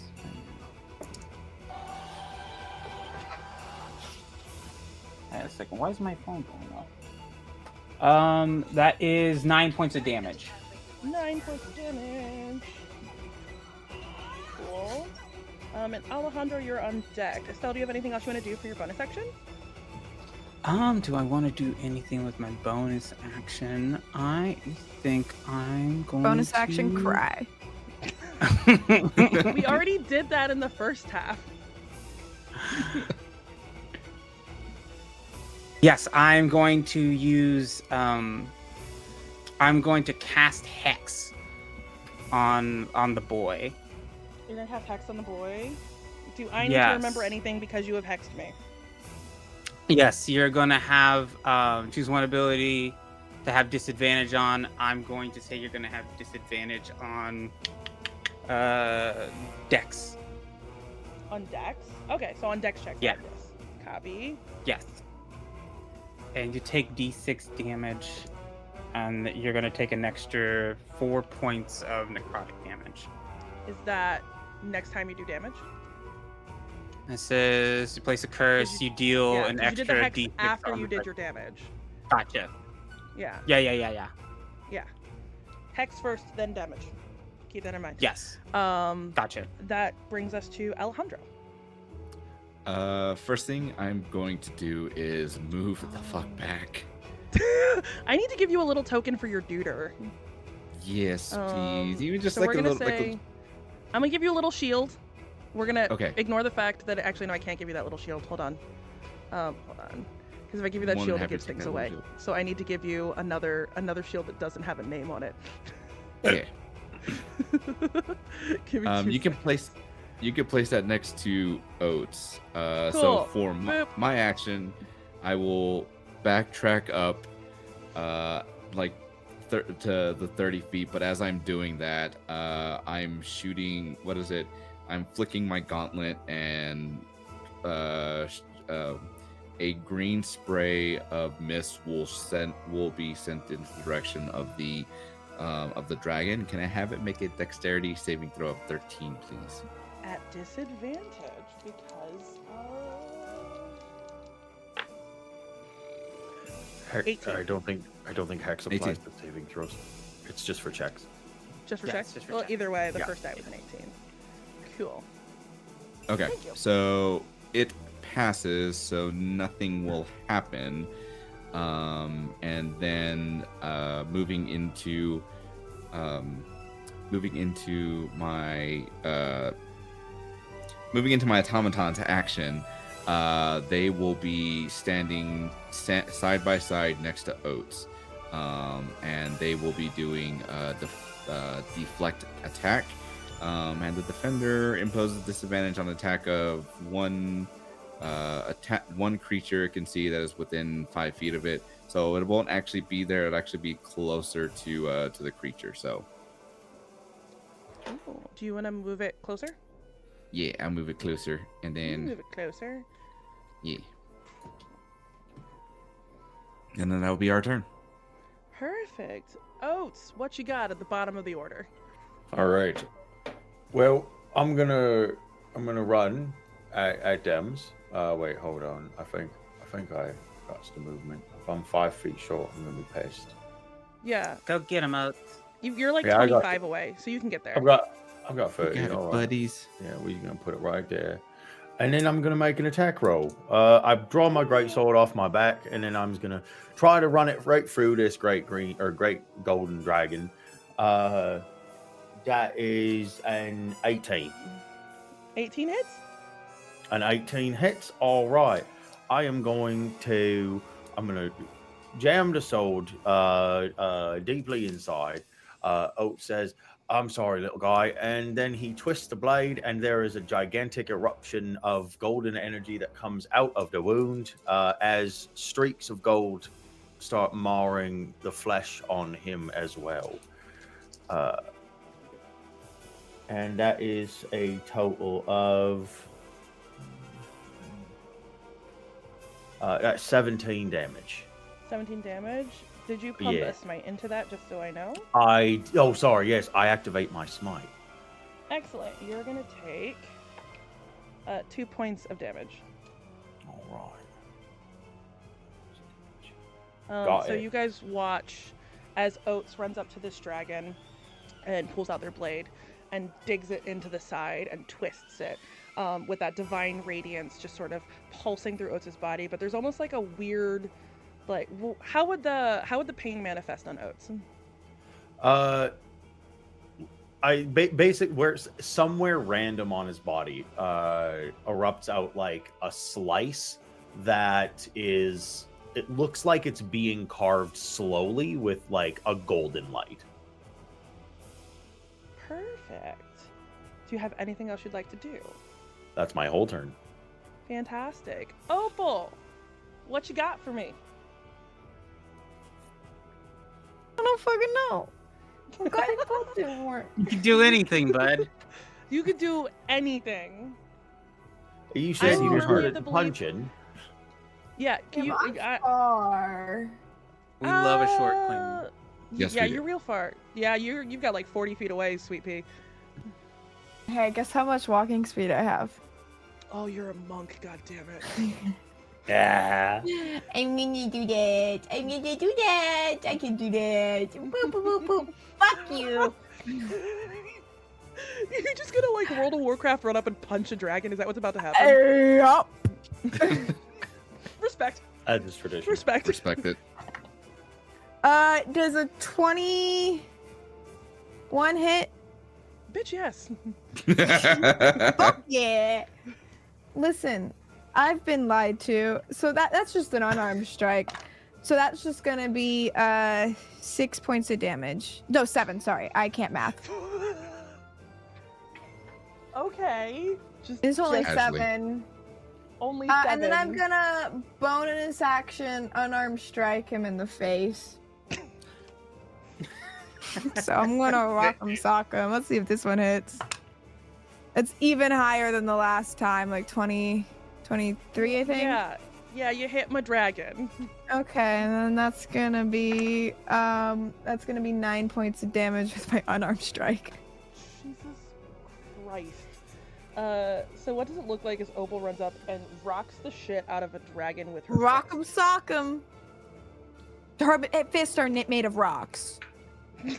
So, Rock'em sock'em. rock'em Rock'em sock'em. sock'em. Nice. Understood. Yeah. It is the dragon's turn. I'm gonna roll to see if it gets its breath weapon back. It does. And look, you guys are in this lovely little cluster for me. I love this. So I'm gonna need a deck save from Anna, Oats, and Opal, please. Oh. Guys, it doesn't hurt. Just tank it. Yeah, all right. No, 17. That's gonna pass. That's going to be a 17 for me as well. 20. Everyone passes, so you're only gonna take half. So everyone's gonna take Yay! 11 points of damage. That's half. That's half. Ow! Ow. You did so good. Just keep doing that. Ow! And No, you was Estelle, right. it It is- don't really hurt. Estelle, it is your turn. Hooray! I'm just gonna Eldritch Blast this guy. Cool. and Also, where's while the Ruby? dragon was breathing fire, you guys, you noticed that it's already not doing very well. It's real fucked. Okay, that is a 19. That hits. Fantastic. And then that is math. 6 plus. What is the number I'm looking for? Oh, there's no number. Yeah, no number attached to it. So it's 6 plus the d6. So that's 10 points of damage altogether between the Eldritch Blast and then the damage from Hex. Perfect. I'm do you have gonna keep anything? moving backwards a little bit. perfect? Alejandro, what do you and your automaton want to do? For me, I'm going to flick my wrist and do and shoot out a spew of black ichor towards it. I'm gonna need it to make another DC 13 dexterity saving throw for me, please. It is exactly 13. Damn it. Beats it. Beats it. Beats it. And what is it? Because I'm casting Tasha's Caustic Brew, and or recover splash blah blah blah. Okay, cool. And then so that's it for me. So I guess I miss. But for for Anna, she's just going to jump up, slap her hands together, and just shoot like this burst of energy. And she's going to do her thing. Let's see if she hits. Does an 18 hit? 18 hits. Okay, cool. Then the dragon will take 7 points of Dimaggio. Joe? Thank you. The- so I hate No, you it's me. so Oh my much. God. much. The little automaton like leaps up and claps their hands together, and this burst of energy just pulls out, and the dragon like makes almost a borderline whimpering noise as it just sort of cowers for ever so slightly a moment. It is on its last legs. Oats, what would you like to do? Oh, I'm sorry, little guy. And then I'm Rest gonna. his soul! He's just a baby. You just hear in the crowd people cheering, going, 21. "Yeah, rend his soul! Send his soul to the nethers!" Oh my goodness, these all friggin' savages. I said 21. I hit it. That So, hits. Oats, you don't yeah. even have to roll damage. It's 11. It's 11 This damage. thing has 1 hit point left. How would you like Alright. to finish the dragon? I'm gonna do it nice and quick, and I'm like, sorry, fella, and then I just, in a clean sweep, overhand strike, take its head off. The head severs from its body, and it falls limp to the ground. The entire crowd stands up, cheering, applauding. Prince Elliot is in the royal box, losing his little 14-year-old mind. Like think kid who's gone to a monster truck car rally for the first time. He is up there clapping, applauding. The woman over his shoulder is heads on a swivel, still constantly looking around, acknowledging nothing. Rayard steps forward and just goes, "Well fought, team!" Checks the clipboard. Eh? You all may head to the back and take a quick respite while we see how the other three teams I was right. fare. Team A. And you guys are A. able to head back into the corral, where you guys can have a moment to rest, to talk, to get to know each other. Would you say a short rest or a long rest? Yes, you get a short rest. I'd be comfortable if we didn't. Shut up. Good. What the heck? You get a short rest. And I have to. Oh, I forgot I had a thing going, and we can go boop. Bring that back out of combat. How did my short rest not heal me? Did you click any of your hit dice to roll? Nope. That's why it didn't heal you. So you guys are back in the same room with those tables that were laid out, and you guys have a moment to talk, to get to know each other, and occasionally you'll just hear noise from the Colosseum floor as a team will go out, do their thing, and they may or may not come back. Actually, no. I'm gonna say they split you guys into different rooms, so you guys are in your own little private room. That's a little smaller than that initial room with the 4 tables. And you'll hear cheering and then boos and like loud noises. And if any point while you guys are chit-chatting, and you want to like sneak a peek out a window or something, let me know, and I'll let you know what you see that might be going on. I think as we head back over there, once like we're into like the tunnel, I'm just gonna pick up my automaton and just kind of carry her as we get into the room, and then I'll whatever table or chair that's there, I'm gonna place her down and just kind of begin repairing her. You'll see like I pull out a couple things of tools and just start kind of like fixing stuff that will essentially heal her. Aww. Good job, guys. Way to go. Crustables all around. Yeah, we're pretty. Well, I'll take one of them. You honestly, I think, to be honest, Alejandro and Estelle, I think we's best friends. Vote's still out on Opal. I got to say, you pretty much said you'd never see us again, and that kind of hurt my feelings. I thought we was going to be close after this, but you know, if you still feel that way, I'm not going to force a friendship. So like, I get it, but like, I feel like that was pretty productive. I feel kind of. Is anybody else like really messed up about the fact that we just killed a baby? That was a baby. No. Oh, that was a baby. He's not torn up about it. So It's- Not really. Started really. it. Well, no, It's we an saw unfortunate. it. It's an unfortunate thing that we had to do, but at the end of the day, this is something that we've all volunteered to do, and we will have to unpack that later in therapy. And What's its that? soul's going to the light anyway, so it's fine. What do you mean, like? The Lantern Keeper. The Lantern Keeper keeps all souls and takes them to the place. Oh, So that's it's the first- fine. That's like the first time I've heard of it. That's pretty comforting. You've never heard of the Lantern Keeper? This is so exciting. I'm so Yeah. excited for you. All right, yeah, it's exciting. Opal, Oats, and Alejandro, if you could all roll me a history check. We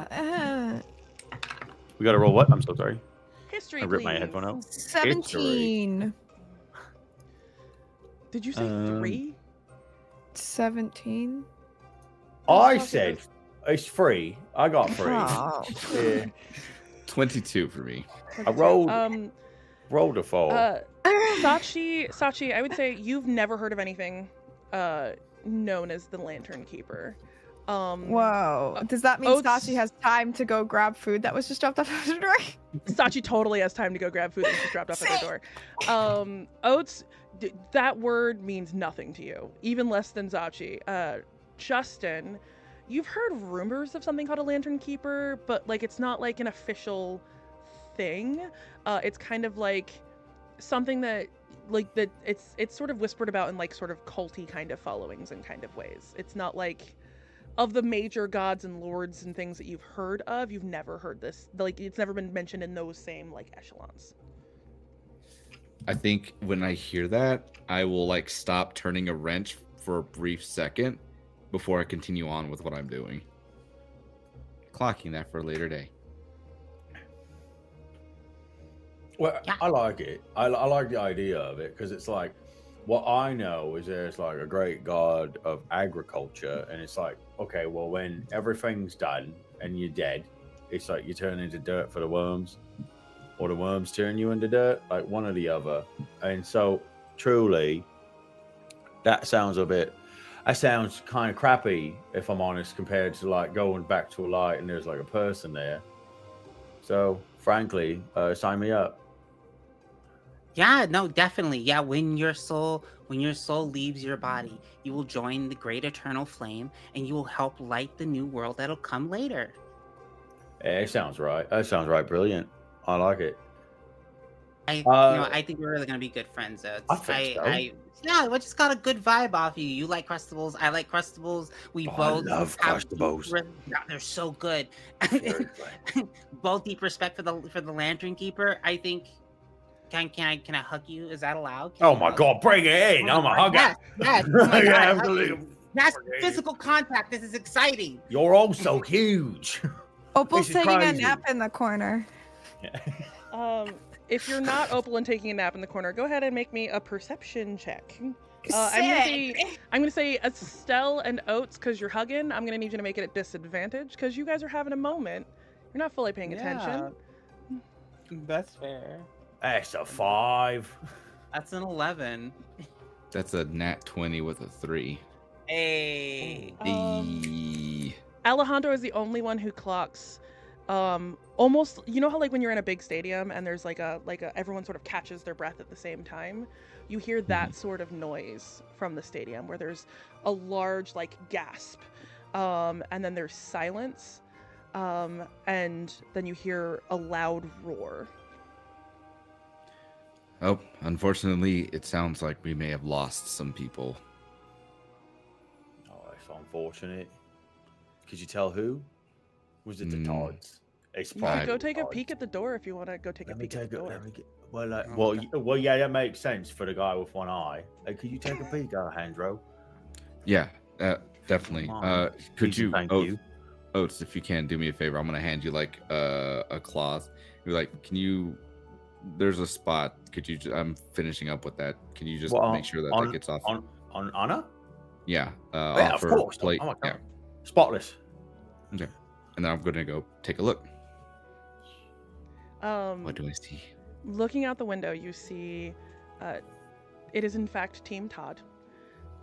2 of Team Todd are solid stone, and running away from a slithering basilisk are Todd, the PH is silent, and Todd Bothwick, who throws a spell over his shoulder. You're not quite sure what it is, and then they too are also turned to stone. The basilisk is slithering and yelling and angrily having a whole conniption fit. And then as you watch, from standing next to Prince Elliot, make a perception check for me. Alrighty. That's going to be a dirty 20. You see Narcissa Thornheart closes her eyes for a brief moment, and there's almost like a shimmer that erupts from her. And standing next to the basilisk is an identical version of Narcissa. And then she clocks Prince Elliot, and there's almost like a sliver through the air. As faster than you can even blink, she's shifted places with this duplicate of herself and sliced the head off the basilisk. At which point her echo dissipates and she reappears right back next to the prince where she stood. And then you see clerics come out. They're casting Lesser Restoration on the Todds and clearing them from the field. Oh, she's so cool. Yep. You didn't see that, Oats. I know. Alejandro I'm just saw that. that's sorry. That's out of character. That's cool. What is it? I would say impressive. Well, it looks like the Todds are out. They got taken out by the basilisk that they were facing, and are being restored from their stony. Their stony. I don't have a funny way. I don't have a funny pun for this. So, yeah, they're being turned They're back. no longer stoned. Congratulations. Thank you for that. Snap my fingers and just point over to Opal. What's it? This stone's going back to bed. What's a basilisk? What's that? It's a thing we don't have to face. All right. All right. There's a brief pause before the next fight starts out in the arena. Same deal as before. You hear cheering and then gasps, and you're not paying full attention to it when a young Todd Whitlock comes running into the room out of breath, and he's looking at the little robot. And then he looks at Alejandro and just goes, "That was the coolest thing I've ever seen. No offense, Mr. Oats. That was what you did was cool too. That's a robot. That's a robot. That's a robot. Thank you, my lord. I'm just a. I work for a lord. I'm not a lord. I'm just a little. I'm Todd. I'm a boy. Respect is still due. Thank you, Mr. Alejandro. You're very kind. Lord Rayard sent me in here to tell you that the final team is fighting. It does not look good. The other team that survived was Team Serpentwind. So they're resting for a brief moment. So once there's only one of them left. The Manticore is, I think that's what they said it was. The Manticore's kind of gored a bunch of people. But they said no, Captain Narcissa is going to take it out. She did so cool taking out the basilisk. So that was pretty cool. Yeah. Did you see? I did. So yeah, you've got like 15 more minutes while the other team finishes up resting up, and then you'll be out and you'll fight Team Serpentwind. I'm not supposed to pick favorites, but I hope you guys win. Yeah, it's us. Yeah, it's definitely us. 100%. Thank you, my lord. Honk shoe me. Never I better love this words so ever been much. said. She's so so yeah, you guys articulate. you guys have a few minutes to get your ducks in a row, which is code word for Whitney forgot to pull up stat blocks, and she's doing that really quickly. So real quick, does anybody have an idea as to like how this other team fights? Have any of y'all seen them before? In contact, fought with them? Nah. Oats, you would remember that Team Serpentwind, is the one who kind of named Team Serpentwind is that paladin that you had that interaction with. And also on Team Serpentwind is Quinn Fenwick, who Estelle is familiar with. Kind of know Quinn. I mean, not really. He came in and talked to me. I think he was. Steve told me he was flirting with me, so I'm gonna assume I could. So I read. Okay, so I read in a book that like I could use my feminine wilds to do something to make him. I don't know. I'm not 100% sure how they work. It's not in my spell book. I'm assuming that it's a thing that I can do, and I just don't know how to do yet. Okay. Well, like Feminine Wiles is a spell. Maybe. Is that what you? It's just that's just a wink and a pinch. That's all that is. Are those a somatic for the spell? Yeah, it's the somatic component for that, and then you the verbal components or something like, "Hey, cutie," like you say something like that. Hey, cutie. Yeah, there you go. It's working already. Okay. I'm gonna try that, and then I'm just gonna murder him. Okay. I promise it'll catch him off guard. Jesus Christ. Oh my god. My computer is going so slow. Sorry. There it is. Cool. I put them in as the wrong level, and that would be mean of me to make you guys fight them at level 5 when you're level 3. So we're not gonna do that. Cool. So after a few minutes, you guys are invited to head back out to the arena, and Someone will have to wake Opal up. Hey, watch this. I'm gonna take pieces of Uncrustable and I'm gonna try to like get it into her mouth. You were just hitting rock. I'd like to imagine like Anna goes over to you and just kind of like stares at you and just kind of poke. I'm up. What's up? What are we doing? Where are we? Who are you? It's go time. Oh, this is where I Go am. time. Okay, cool. Go time. It's right So many. You're saying go Nice, time so much. so you guys are led out. It's go time.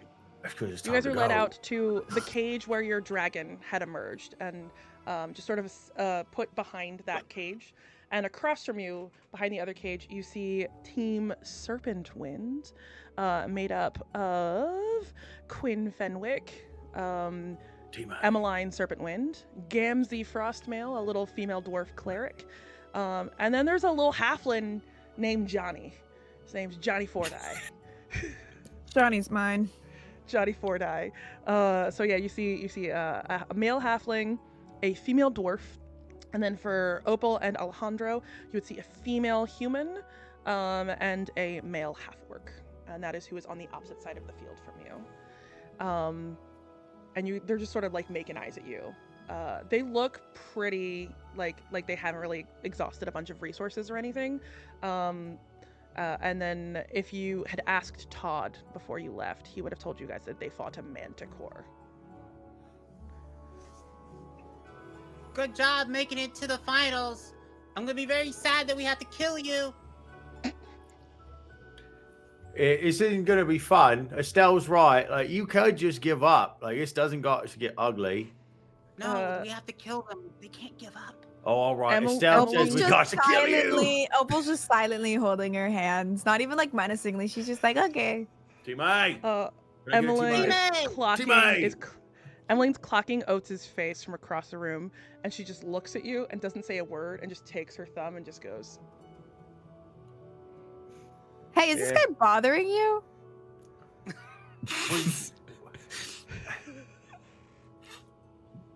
Wow. and then Rayard No. In context, it's me talking to Oates about about Eveline. not the other way around, being like, hey. You were like, is Oates bothering? I'm so glad I'm not alone. He's like, nah, man, like, I'm damn, done with okay. my team. Yeah. Opal, get him. Okay. Rock'em sock'em time. Rock'em sock'em time. Rock'em sock'em. Rock'em. Rayard steps up, and he looks out at everyone and just goes, "These are our final teams. On one side, we have the ferocious, the virulent Team Serpentwind, and across from them, the competitors, the equally fierce Slayers of Dragons, Team A." Team A! It's Team A! Opal, do the thing. Do the hand thing. Team A! Yeah! That's right. This feels like home. Oh, that's not... See, that's cute. I like that. Yeah, home. It's where the A is. Yeah. Nope, it's mostly because it feels like a cult thing, but she doesn't say that out loud. Home is where the A is? Is that what you That's where the A is. Home is where the... The A stands for Someone please make a note of that. We need merch that just says "Home is where the A is." Like put like the maple leaf, and then it says A like it's Canada, because Aaron said it. Oh my god. What? Okay, real talk. Definitely need a mug or something with the spell card for feminine wiles. In feminine wiles. Okay, I have that's what I'm new saying. 5e supplement just dropped. Hell yeah, someone Feminine homebrew that. wiles. Homebrew it. Someone reach out to Johnny and make him write it. Subscribe to the Kickstarter. Yeah. Cool. I'm gonna need you guys to roll initiative. Again? Yeah, again. Except this time you're fighting people, and I've got 4 people to keep track of, and it's gonna go so bad. 7. Except I'm gonna roll some dice. 17. Oh, let's Okay. go. Hold that Yeah, thought. yeah. So I have Opal, Estelle, Oats, and Alejandro. Okay. One more time around the horn. Well, who's got what? 18 for Estelle. 18 for Estelle, 17 for Opal. 17 for Opal, 7 for Alejandro. 7 for Alejandro. Oats, what you got? Oats got 10. Oats got 10. 10. Oats got 10. And then on the other hand, I've got But for you, buddy. 19, 11, a natty 1, and 13. Oh, geez. His it's voice gonna just makes me be- want to like hold him. You know, he He's- speaks and I it's- want to go. Oh, it's come here, baby. Just eat, big baby man. Here's a towel, buddy. You're so wet. Give him a hug. Every party just needs a 40-year-old divorcee dad going through something, you know? I'm having my midlife crisis. And it's going really well. Yeah, you enter the competition or you could die. There's some people do like a crotch rocket or like a Corvette, but like I'm killing people for money. Yeah, murder. Yeah.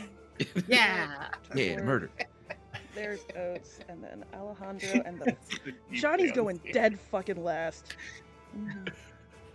Johnny rolled a natural 1.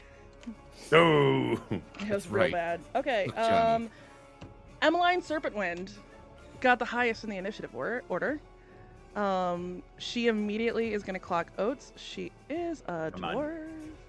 dwarf. So she can't go real far because she's got them short legs. So she's just gonna immediately make a run because you guys are on the other side of the arena, and just sort of run towards you guys. And she's gonna take the dodge action on her turn. And then it's gonna be. Then it's gonna be Estelle. It's just gonna be a round of running. Nobody's going. Basically, it's gonna be Estelle with Opal on deck. Yeah, it's a round of running. Yeah. I'm gonna start running, and I'm going to just Eldritch Blast Quinn. Oh. Because we have 120 feet. Switch to Yes, C. dear. So we Oh, get the map. thank you. Yeah, Thank I got you. Yeah, I got you. There's a map, everybody. 10, 15, 20, 25, 30. Thank you It's gonna so be- much, old man. It's gonna be really compelling for that first round where everyone's just running. My map reset itself. Okay, 5, 10, 15, 20, 25, 30. Okay. Oh, Yeah, each square should be 30. 5 feet. they're hard to see. Yeah. Okay, I so don't know if I can make them Yeah, more yeah, yeah. visible. no, you're fine. It's all right. Okay, and then that is a natural 20. Jesus Christ. Nice. And what's the rule for crits? Max and then roll on top. Because it's fun Gotcha. when you do damage. Yeah. That's Crits should 20 feel points good. of damage. Jesus Christ.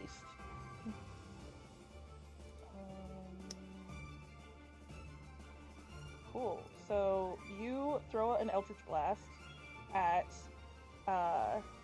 Quinn. Quinn sees it coming and tries to like sort of shift out of the way, but he takes the full brunt of it and is immediately rocked to his knees. And he's just sort of panting heavily. Got anything else? I think she'll like, oh yeah, that's right. Wink. We'll wink at him and be like, hey cutie. Oh god. But does it work? But does it work? God. The Roll dice for tell the tale. seduction. Roll for You know what? seduction. Roll persuasion check. I'm gonna say at disadvantage. How That's fair. That's understandable. Understandable. You did just feminine wild the fuck out of that dude. That is a 14. He catches the wink and just looks at you and just goes, me, still a tall drinker. Ow, that did not feel good. Opal, it is your turn. Which one is the lady who threatened Oats? She is the shield who's sort of out in front. Perfect. I'm gonna just kind of move over here. Can you get all the way there in one fucking turn? No. That'd be I mean, I so could, funny. but I don't You're a want to. monk. It's like you're a monk. Monks, yeah. Yeah, I could. I'm not going to. What I am going to do is guiding bolt her face. It is valid. Hopefully. And then I'm just gonna... I don't think a 16 hits, does it? It does not hit. Why? It's like every time you try to do cleric stuff, it just does not go well Right. for you. Never mind. I don't do anything. I do nothing. It's Quinn's turn. Quinn got real fucked up. He did not really like it. So he is going to... Actually, no, I lied. No, it is Quinn's turn. Quinn's going to shift a little bit out of... Which one's Quinn? This one's Quinn. He's going to shift a little bit out of the way, but he still should have plenty of range. Yeah, he can. He's going to go, sorry about this, and just hurl his own Eldritch Blast right back at you. Does a 18 hit? 18 does hit. Cool. And he's going to hit you for 11 points of damage. I'm going to use my second stone endurance for my reaction. Go for it. And that's -8, so I take 9, 10, 3 points of damage. He's gonna look at you and be a little impressed by that, and then he is going to give you like an actual wink. But he's still sort of clutching his side. Oh no, feminine wilds! Feminine wiles, understood. At which point it's the cleric's turn. He's gonna shift and throw a healing word over at Quinn, because Quinn got real fucked up. I'm gonna heal Quinn for a whole 4 hit points. Great job. And then it is Oats with Alejandro on deck.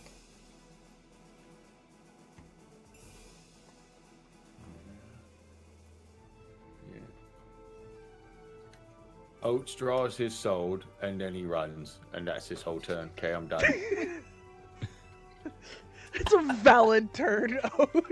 That's my whole turn. That's everything. That's everything I got. It's a valid turn. Was that like? Running. Did you get the extra movement from burning your action to run? Yeah, I dashed. Yeah. Yeah.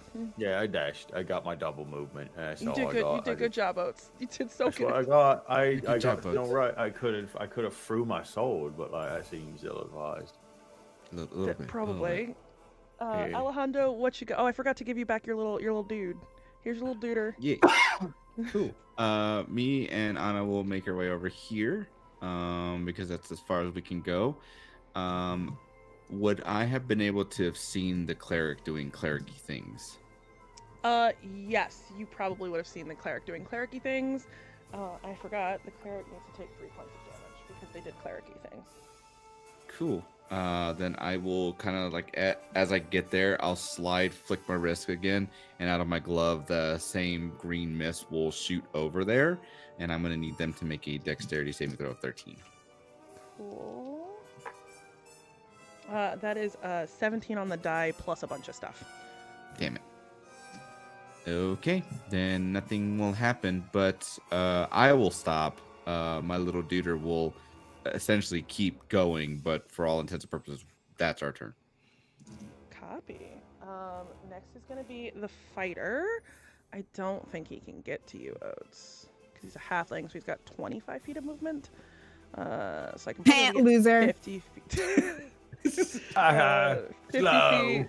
So 1, 2, 3, 4, 5, 6, 7, 8. Boom. That seems close enough. It's one more. Boop. And the fighter just sort of squares up with you. And he's got like a little short sword, and he's real little. He's a real little guy, and he just looks at Oats and just goes, I'm gonna cut you, old man. I'm going to stab you with my sword. I'm Johnny. It takes a lot of stabs. And then we were back to the top of the order with Emmeline, who I think also cannot fucking get to you without burning her whole turn. So she is going to shift into position, so she's at turn with you, but she can't do anything. So she's like base to base with you. And then I think it is Estelle again. Sweet. I am going to. How does Quinn look? Quinn looks a little Cute, better than he did. clearly. He does look cute. He looks real cute. Real He's not approachable. great. He's not great.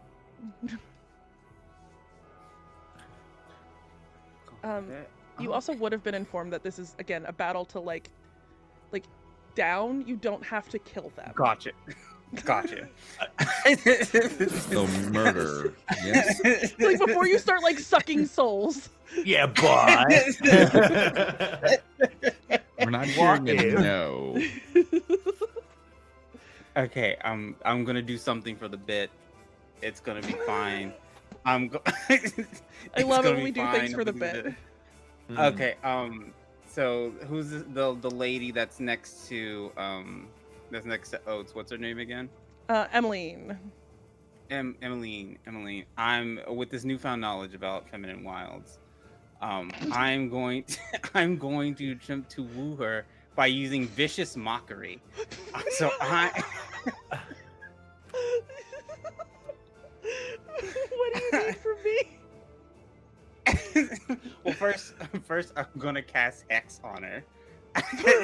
Smart move. Respect the Hex. hustle. And I'm gonna need a Wisdom saving throw. Copy. I need to remember what the fuck my wisdom save is. Estelle's learned a new spell. It's called degradation. Oh my god. Oh, the man. I'm sorry. So good. That's an 11. I'm guessing that does not make it.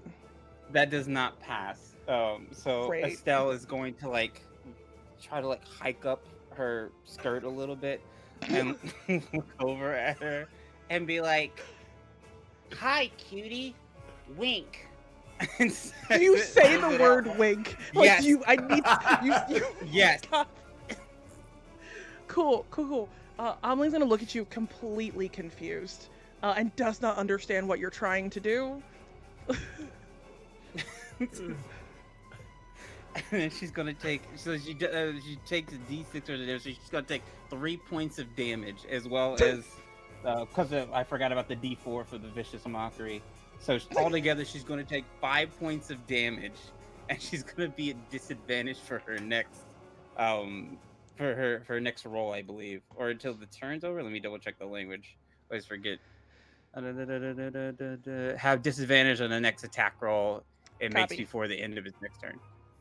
Copy. Then it is Opal's turn.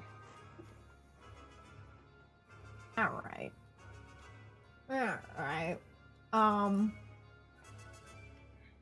I can get to her.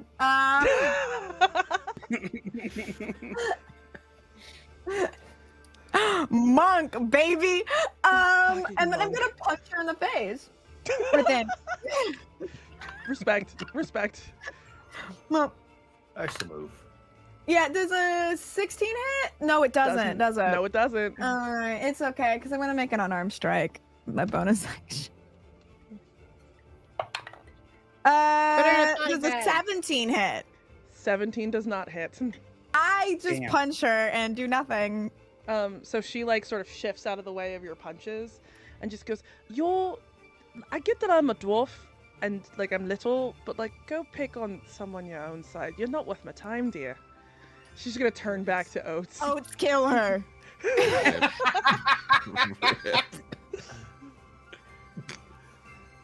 All right. It is. I forgot. I'm the one who has to tell people when it's their turn. It's the cleric's turn again, followed after. Oh, no, sorry, I lied. It's Quinn and then the cleric. Quinn is gonna shift a little bit because I think you are out of range of. Nah, you're still good.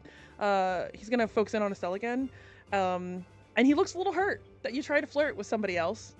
So there's like a what the fuck look as he throws another Eldritch Blast at you. Does a 17 hit. That definitely does hit, yes. And then he's gonna hit you for, wow, that's real great. 4 points of damage. Very cool of him.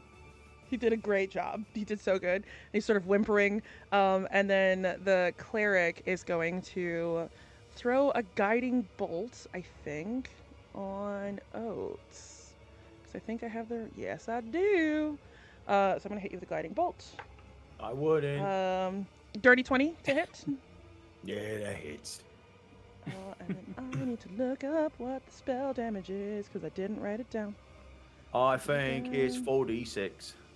Thank you.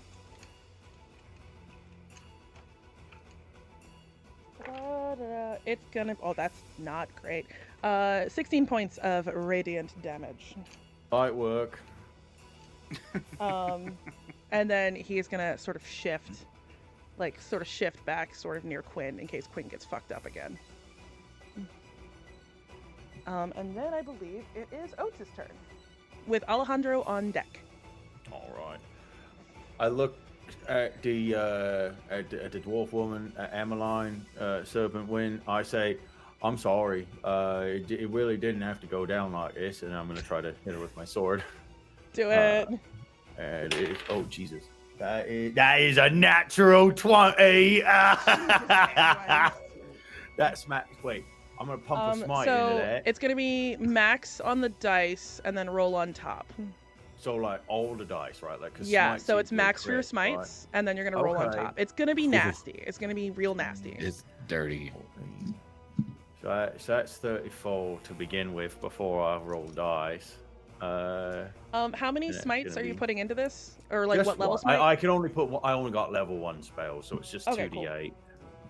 Before you that start is doing another. before you start doing a shit ton of math, how do you knock this woman to the fucking dirt? I think That's right.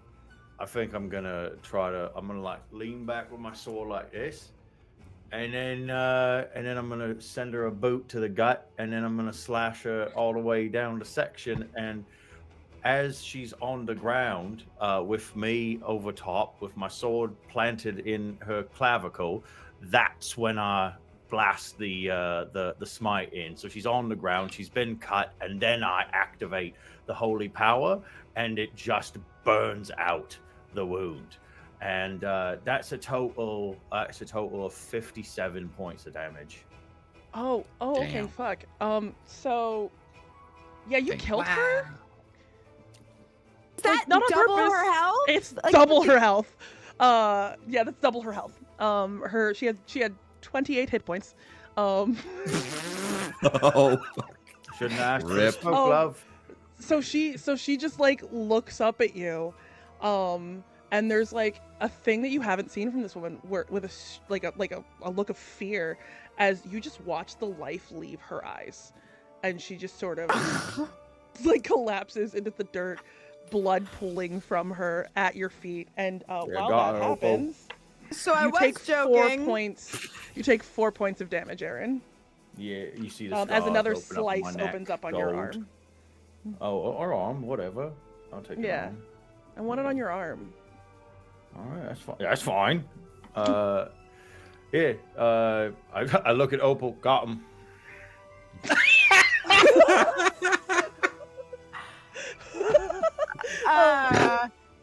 She was a jerk. She was a jerk to me outside too. You don't know, but we have history. Not anymore. That's right. Now we only gonna have history. Oh my god! Alejandro, I it is think your it's turn. herstory.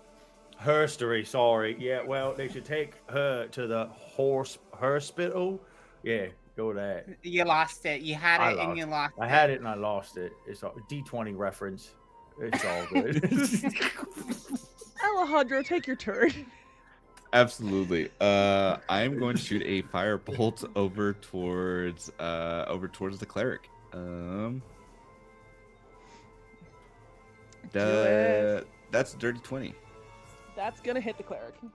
And he's going to take only 1 point of damage. One point of damage? 1 point of damage. That's all I got. Don't It's shame far him just because of distance. what I did.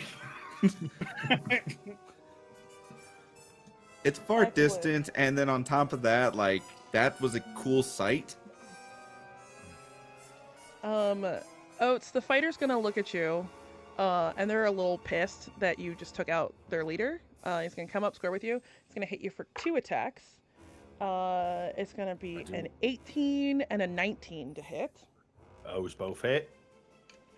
And then it's gonna be... Oh, that's dirty. 18 points of damage. 18 For both. points. Um, Yeah, they doing me dirty. Action surge. Yeah, all right. Second one misses. And the second one's gonna be like a 22 to hit Yeah, it's for an additional 10 points of damage. 10 points. I'm down to well, actually, that's metagaming. I'm not going to tell you. I'm not looking right. Hey, how you looking? How you looking, Oats? How you looking, Oats? Yeah, I'm sitting. Well, I mean, I can DM it to you, but I'm not looking great. Yeah.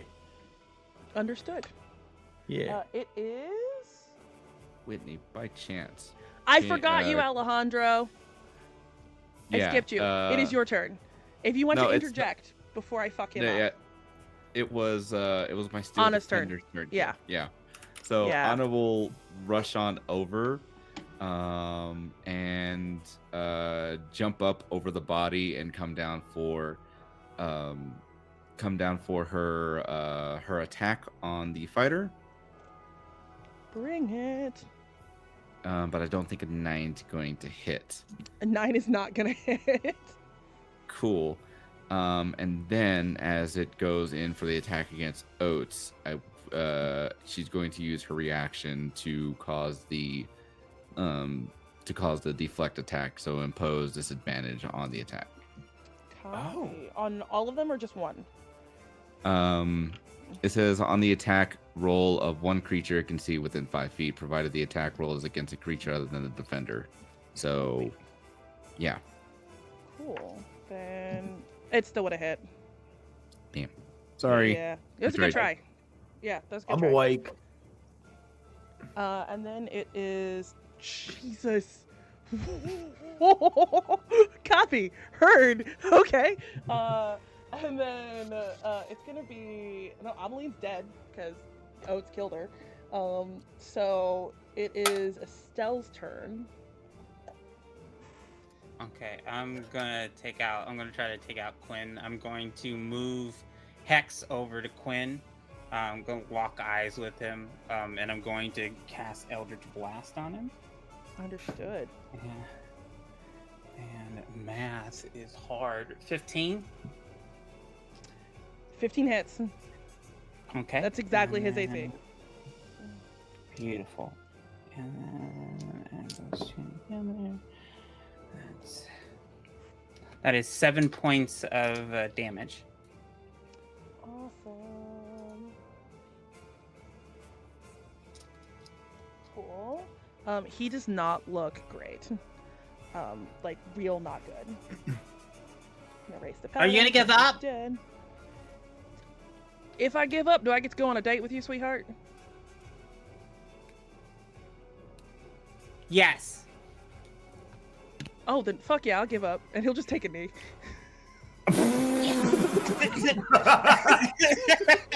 Hey, Yes. everybody, love wins. It is Opal's turn. Who is available to hit? Is it in front of? I will actually, to make it easier, I will delete Quinn, so she's gone. Not Quinn, Ameline. So you've got Johnny Forteye, who really hasn't been touched at all, and he just fucked up Oats real bad. Like, I'm Oats gonna is try to not punch good. him in the face. Does Go it for it. 16 hit? Doesn't hit. I'm gonna try to punch him in the face again. Does a 19 hit? 19 hits. Nice. Fucking asshole. That's 7 points. No, 9 points of damage. I can't math. Math is hard sometimes. Reverse math is real Big difficult. maths. Wait, is that 9? That's 9. Sorry. Awesome. So he takes it and just sort of grins at you. And I don't like that you then, did that, my guy. Actually, fuck it. Can I expend a key point to fucking Flurry of Blows him? Yeah, you can. Do Huge. it. Do it. Punch him. Punch him. Punch him. So Punch I my get to him guys. 2 more times. Do it. Does a 20 fucking something? hit Yeah, him? it definitely Yeah. hits. That's another 9 points of damage. Nice. It's in the 20s again. That'll hit. That's 5 points of damage. So what does it look like as you beat the shit out of him? He is not down, but he is not great. He's real not good. Am I taller than him? He's a halfling, so he's about 3 feet tall. So you're just Cool. beating down on a 3 foot tall I man. wanna punch him in the gut and then punch down. Yeah, no, you're literally doing that. Yeah, as he's curled over it because I punched him in the gut, I just want to punch down. Understood. So like your foot makes contact with his belly, and he makes like a guffaw kind of noise, just curls in on himself, and you just clobber him right in the back of the head. And Stay he's down, like, boy. He's just like, I am considering that sounds like a good idea, baby. And Quinn, because he agreed to go on a date with Estelle, so he's not gonna take an action. He's gonna walk towards Estelle actually, but not do anything. So he's And got propose. 15, 20, 25, not happening 30, so 35, fast. 40. Oh, he's gonna shift towards you, because you agreed to go out with him, so he's not gonna attack. And then it is Oats' turn. What you doing down there, Oats? All right, who's next? Who's we got up that hasn't given up yet? Alejandro and then the fighter. So Alejandro, Anna, and then the fighter. All right, ping me. I need a distance. I'm having a little bit of a hard time with geometry. The cleric is still like fully in. The Yeah, fighter, yeah. I've about crumpled. He hasn't given up yet, though. Oh wait, If so you I have. shift- Oh, I've got the fella that's in front of me that did You've all got the guy right slashing, in front of you. all right. If you move, he's Hey, gonna man. he's gonna reaction you. Yeah, hey, it's been Are good. you doing anything about like your situation? Well, I need to end the fight, and I've got friends that need the help. So that's a 20 on the dice. That'll hit the fighter. Dirty 20, and I'm gonna. That will hit the fighter. He's not looking great, right? He's real fucked up. I actually, I feels disingenuous at this point. He hit me real hard, and I hit him hard real back. So I'm gonna hit him for. Makes sense. Yeah, I hit him for 7 slashing and 14 radiant as I pump my last smite into him. That's 21 You know what's points really of damage. funny? Do you know what's really funny about this, Aaron? Yeah. Describe what it looks like as you end the fighter, like you knock him down to unconsciousness, and then what it looks like when you crumple to the ground afterwards as you take 2 points of damage. I pierce my sword right through his midsection, and then I say, it really didn't have to be like this. You could have just gave up. But now, me and my friends, well, I guess it's just going to be my friends now, isn't it? and then the blade flashes gold, and it flares up my arm, and then bursts out of my temple, and I drop to the ground. And the fighter is down. And Oats is also down. I am also down. Alejandro and Ana, what you got for me? You got Quinn in front of you. Which, granted, Quinn agreed to no contest, but the rules stipulate the entire team has to go down. It's like above table. This is not a Hunger Games situation. I mean, out of respect for everything, I'm going to continue shooting my fire bolts over at the cleric. So that's going to happen. Go for it. And that's a nat 20. Yes. Team A.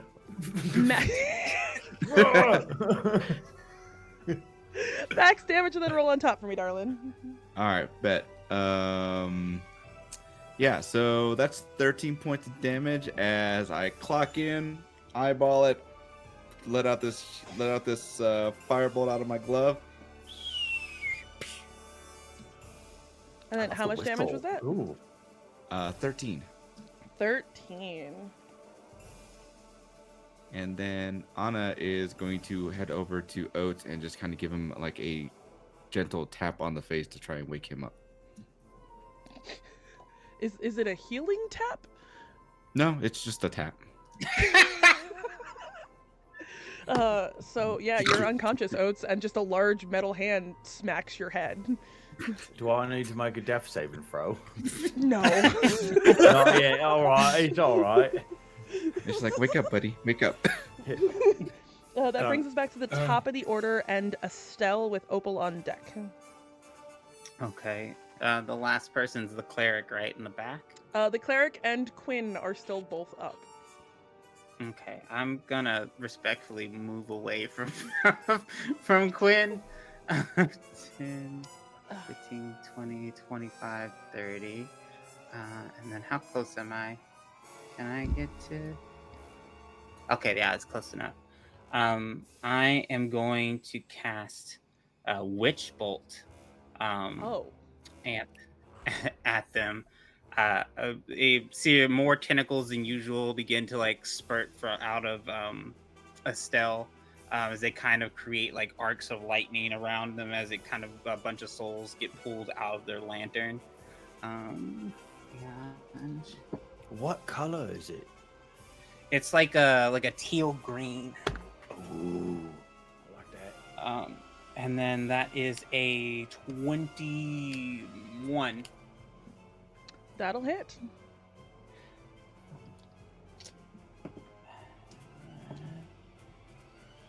Math. And that is 11 points of damage, of lightning damage. What does it look like as you take down the cleric? He had exactly 11 HP left. I love this for him.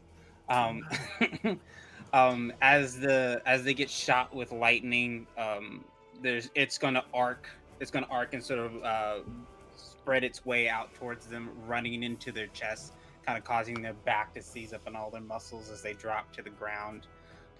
One of the souls that she uses isn't from the lantern. She pulls the paladin that died soul over to be able to power it.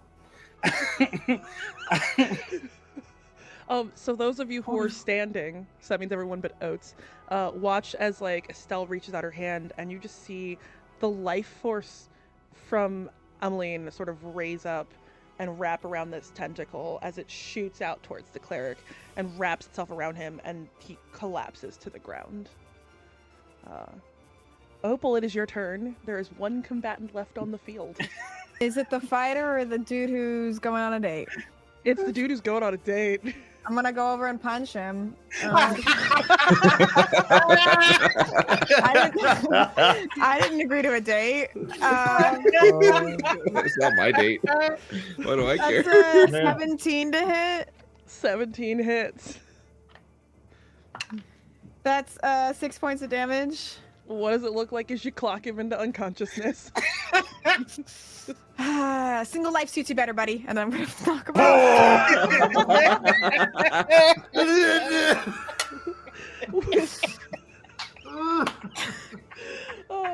With a resounding slap that echoes across the battlefield, Quinn Fenwick is felled, and healers immediately start coming out of the woodwork to get people back Good up. luck with that one.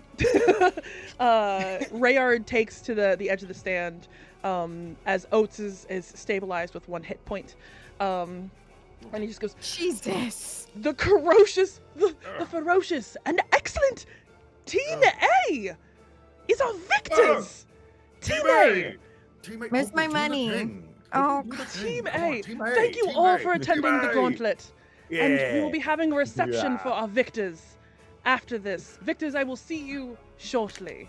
And there's like a roar of applause. There's cheering. Again, you guys are hit with that like wall of sound. Oats, you're real fucked up. You're real fucked up. You're just sort of like, you probably don't even realize what's happening. I'm doing the best thing that I can, which is like sort of standing there in a fugue state while like acting like everything is super cool, but it's really super not. Can I do backflips out of the stadium? Ooh. I'm gonna need either acrobatics or performance. So good. I'll let you choose. Acrobatics. That's a 16. Oh yeah, no, you backflip your way all the way back out of the stadium, into the room. You're ushered back into like that main first room, but it's been decorated differently. There are like tablecloths over all of the tables and things. God, the budget really did just go towards this, huh? Yeah, it did. He spent all of his money on one fancy light and 4 crystals when he only needed 1. So he's got tablecloths all over the tables. Just like, think this is like if I went to Party City last minute with a budget of $50. That's what this room looks like. Woo! Where's the cake? It's not great. There is a little bit of a feast that's set up, and Rayard enters with like a little bit of nobles and things. So there's people still sort of milling about, and people are sort of kind of coming up to you guys and congratulating you, wining and dining you. You do notice that Rayard is sort of taken a place next to Prince Elliot off to the side of the room, who is in a really fancy chair. And Narcissa has not left his side. She is back right next to him on the side. And you guys are free to do what you want at your celebration banquet. Eat. I'm gonna immediately. I will also constitute on this as a Anthony. short rest. So if you do want to spend some hit die, so you're not on the cusp of death or whatever, you're welcome to do that. Yeah, I'm gonna do that. Spend the rest of my hit die. And Good job, team. yeah, you Great know job, what, everybody. Estelle, you're a force of nature. That was pretty all right. Yeah, that was all right. Opal, I have to be honest. You shocked me. That was good. That was real good. Rock'em sock'em. Rock'em sock'em. Like it's Rock'em like sock'em. absolutely. Alejandro, you're terrifying. Oh, I didn't do anything. Oh, I saw, but you have like weird magic. So No, I it's don't no, it's understand. okay. Objectively, he did very little. It's fine. No, 100%. I did very little. Anna Eating. did more than anything else. Hey, but we won as a team. We We did. Team did A. as a team. Yeah. Yeah, I feel a Do little the guilty thing- about do- killing that lady. Do the thing, Oats. What's that? Oh, Team A! Yeah! Yeah, Team A! I like that. I like that a lot. Is that the Captain of Queen's Guard over there? Wait, say that again? Oh, What? I'm sorry. Is that the Captain Got of the crusty Queen's in its Guard? mouth. Is that the Captain of the Queen's Guard over there? I don't know. Opal's gonna approach her. Oh, she's just gonna talk to her. Um, That's all right. That's normal. Do you just come Thing people straight up do. at her? No, I mean when I do, I mean I do, but I am talking while I do, being like, "Hey, are you the Queen's Guard?" She Lady. takes like a protective position in front of Prince Elliot, just to make sure that like you're not like coming up in like Hello, a small like a threatening child. way. She's, like Elliot does not regard you. He's busy in a conversation with Rayard and sort of nibbling on an Uncrustable of Zone. They don't have those over in White Ridge, so he's just sort of nibbling on an Uncrustable. And Narcissa just looks at you very curtly, and just goes, "Yes, I would be Captain Thornheart." Okay. I turn back towards the group and go, yeah, it's her. That's cool. And then I'm gonna walk back to my food. That's well, all right. That's normal. Do you want to talk to her or something? If you It do, No, I don't. I just was checking No, I for don't want, him. no, I don't want to talk to her. She's busy. Hey, are you busy? I swear to God, Opal. I'm just gonna slide Listen. Oats. I'm gonna slide Oats like a thing of champagne. It's like, I want to Narcissus is gonna like give you a little bit of a smirk, and then sort of passive aggressively just go, for the victors of the Queen's Vigor Gauntlet, I believe I could spare a moment. Cool. He wants to talk to you. Remember, And she's just gonna look over and clock. Wink and a pinch. Yeah, that's right. I think She's gonna clock Oats, don't and have like them in very wild. quickly give you like a look like she is reading every inch of you, but like does not like sort of beckon you over per se. She's leaving it open to you. I'm gonna shoot grab the the champagne. food. Yeah, I'm gonna take the champagne. I'm just gonna. All right. Yes, that's all right. Hey, You got this, buddy. Alejandro, thank you. I appreciate you. Opal, you are the antagonist in my story. And then I am going to go and walk over to the Academy of Queen's Guard. I don't know what that means. Narcissa just sort of gives you a look up and down, and now that you're up close, you can see that she is a fine-featured elven woman. Her face is very fair with a very pointed jaw, darker skin tones, so like a much darker skin tone, but bright, curt blonde hair that is pulled up into a tight, curt ponytail that just sort of swings whenever she moves. Her plate is resplendent. It is absolutely perfectly made plate mithril, shining, glorious, and it has the sigil of the queen on it. So there is like an inverted A that's just sort of wrapped in a crown in the center of the chest plate. And she's just sort of like, again, reads everything about you in an instant, like can clock that your mithril is piecemeal, and all like just is reading you. Hello. My name is Oats. It's very nice to meet you. Rayard called you the Oat Reaper? Well, not the Oat Reaper, but that is my last name. Yeah. Oh. Yeah. I mean, but everybody calls me Oats. That's a name. It's a choice of a name. You did quite well. Thanks. Oh, thank you. I appreciate that. We did our best, because it's the entertainment for the Queen and her boy, and I think that's really important, right? Like that's sort of the whole. She looks over her shoulder at Elliot, who is of it. paying no attention to this conversation. Just goes, Prince Elliot he seemed to enjoy the fighting. I like keeping an eye out to see what people can do. Okay. Well, I think you're pretty cool, if I'm being honest. I've heard a lot about what you do as like a Queen's Guard and stuff, and I think I want to be one of them one day. She'll raise an eyebrow at you, and you'll see like sort of a shiver of magic. And then from behind you, you'll feel a touch on your shoulder. And if you turn around, there is an identical copy of Narcissa Thornheart standing directly behind you. Before that's so the cool. magic shifts again, and the echo just sort of disperses. How did you do that? I've had many years of training.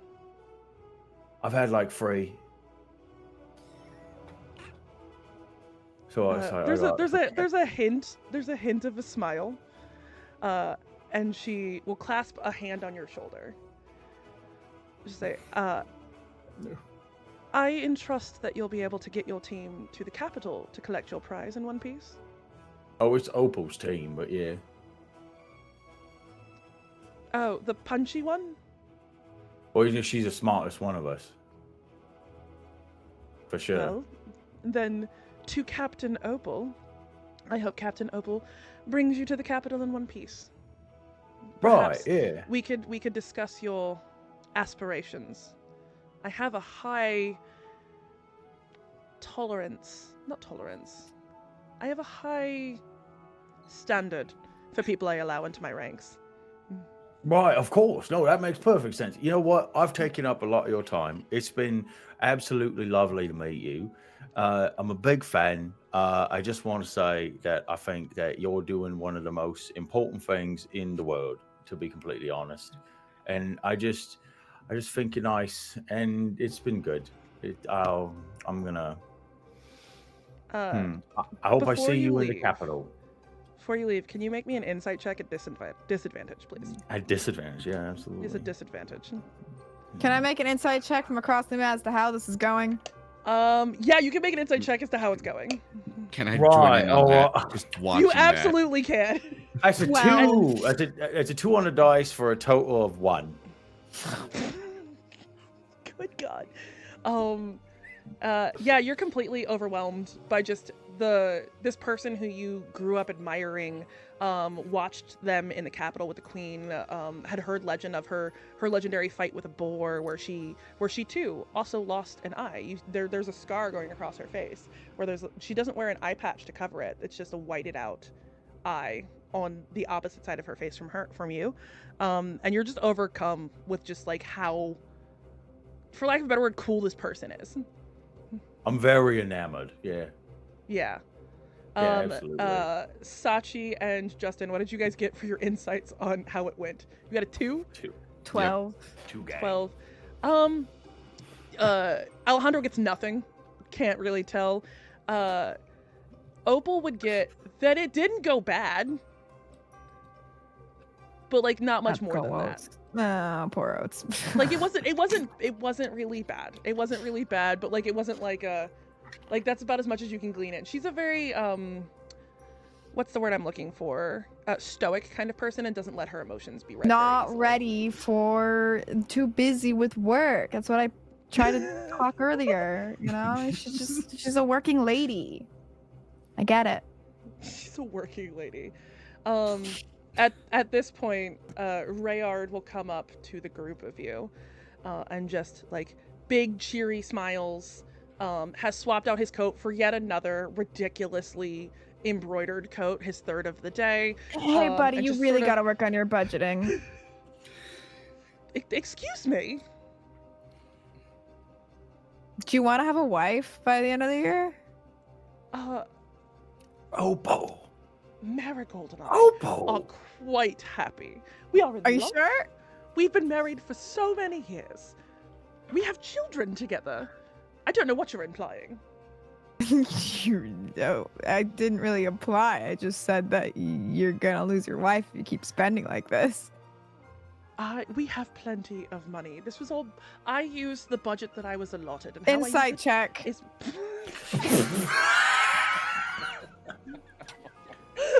Go ahead. It's a 17. Yeah, he went so over budget. He went so over. He's lying through his teeth. He like legitimately was given a budget of like X amount of gold, doubled it, and has been pulling from personal funds. I'm like gonna get up, 100%. give him a real big pity pat on the shoulder, like, okay, buddy. I'm I'm gonna go back to finishing my food. He's gonna look at Team A and just go, You did excellent work. On behalf of the city of Watervale, it is my honor to issue you an official decree that will enable you an audience with Queen Cora and her husband, King Consort Eric Sick. Ivybind. You will have to travel to White Ridge. The Queen is not traveling at this time. And also, as further motivation for you to go and meet the Queen, that is where you will collect your prize money. We don't have that level of funds here. I know. To keep the... He's gonna shoot daggers at Opal.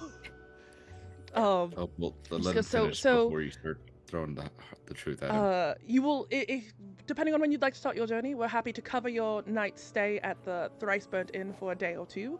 But whenever you're ready, you are free to head out on your town. Thank you so much for helping us have such an amazing tournament. It was wonderful. Someone died.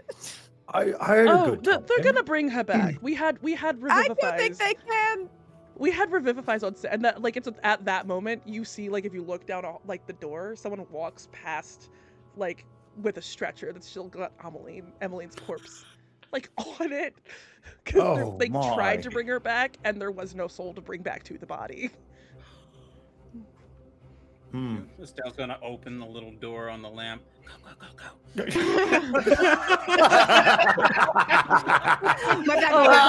My bad. Shit. Do you open the door to let the soul back out? Yeah, let the soul back. Oh shit. You'll see like this wisp, this like blue wisp sort of fly out of the lantern, and all of a sudden on the stretcher, Emmeline sits up with like a ferocity that scares the people who are like holding the stretcher, and she just falls to the ground, hits her head, and drops back unconscious. Whoa, so weird that happened. At which point they just like pick her back up I'm and glad like she drag ain't her dead. off so they can go heal her. I'm glad she ain't dead. You know, I wasn't too sad about it. She was quite a prick, but I'm glad that she's not, fully dead. Hey, Rayard, I gotta Yes, say, Mr. Reaper. First of all, thank you so much for having us all here in the competition. It was actually a lovely time, even though the streamers here are made out of paper now because of the big lie. Like, that's fine. I'm not judging you. That's fine. I come from squalor. Like, I understand. And I have to tell you, like, you shouldn't have any shame. No, I'm having a great time. And I'm just saying that, like, it's fine. Like, if you and your wife is having a bad time and you got to separate, like, my mom and dad got divorced and, like, I turned out great. So, like, you know what I'm saying? Like, and they stayed in touch and stuff. And dad had me on the weekends and it was all good. He looks very annoyed with you and just goes, "It was a pleasure having you in my tournament. I hope the rest of your time in Watervale is quickly ended." And he will flounce and walk away from you. What's his problem? We can take the food? We can take the just fill it up for Tupperware. Yeah.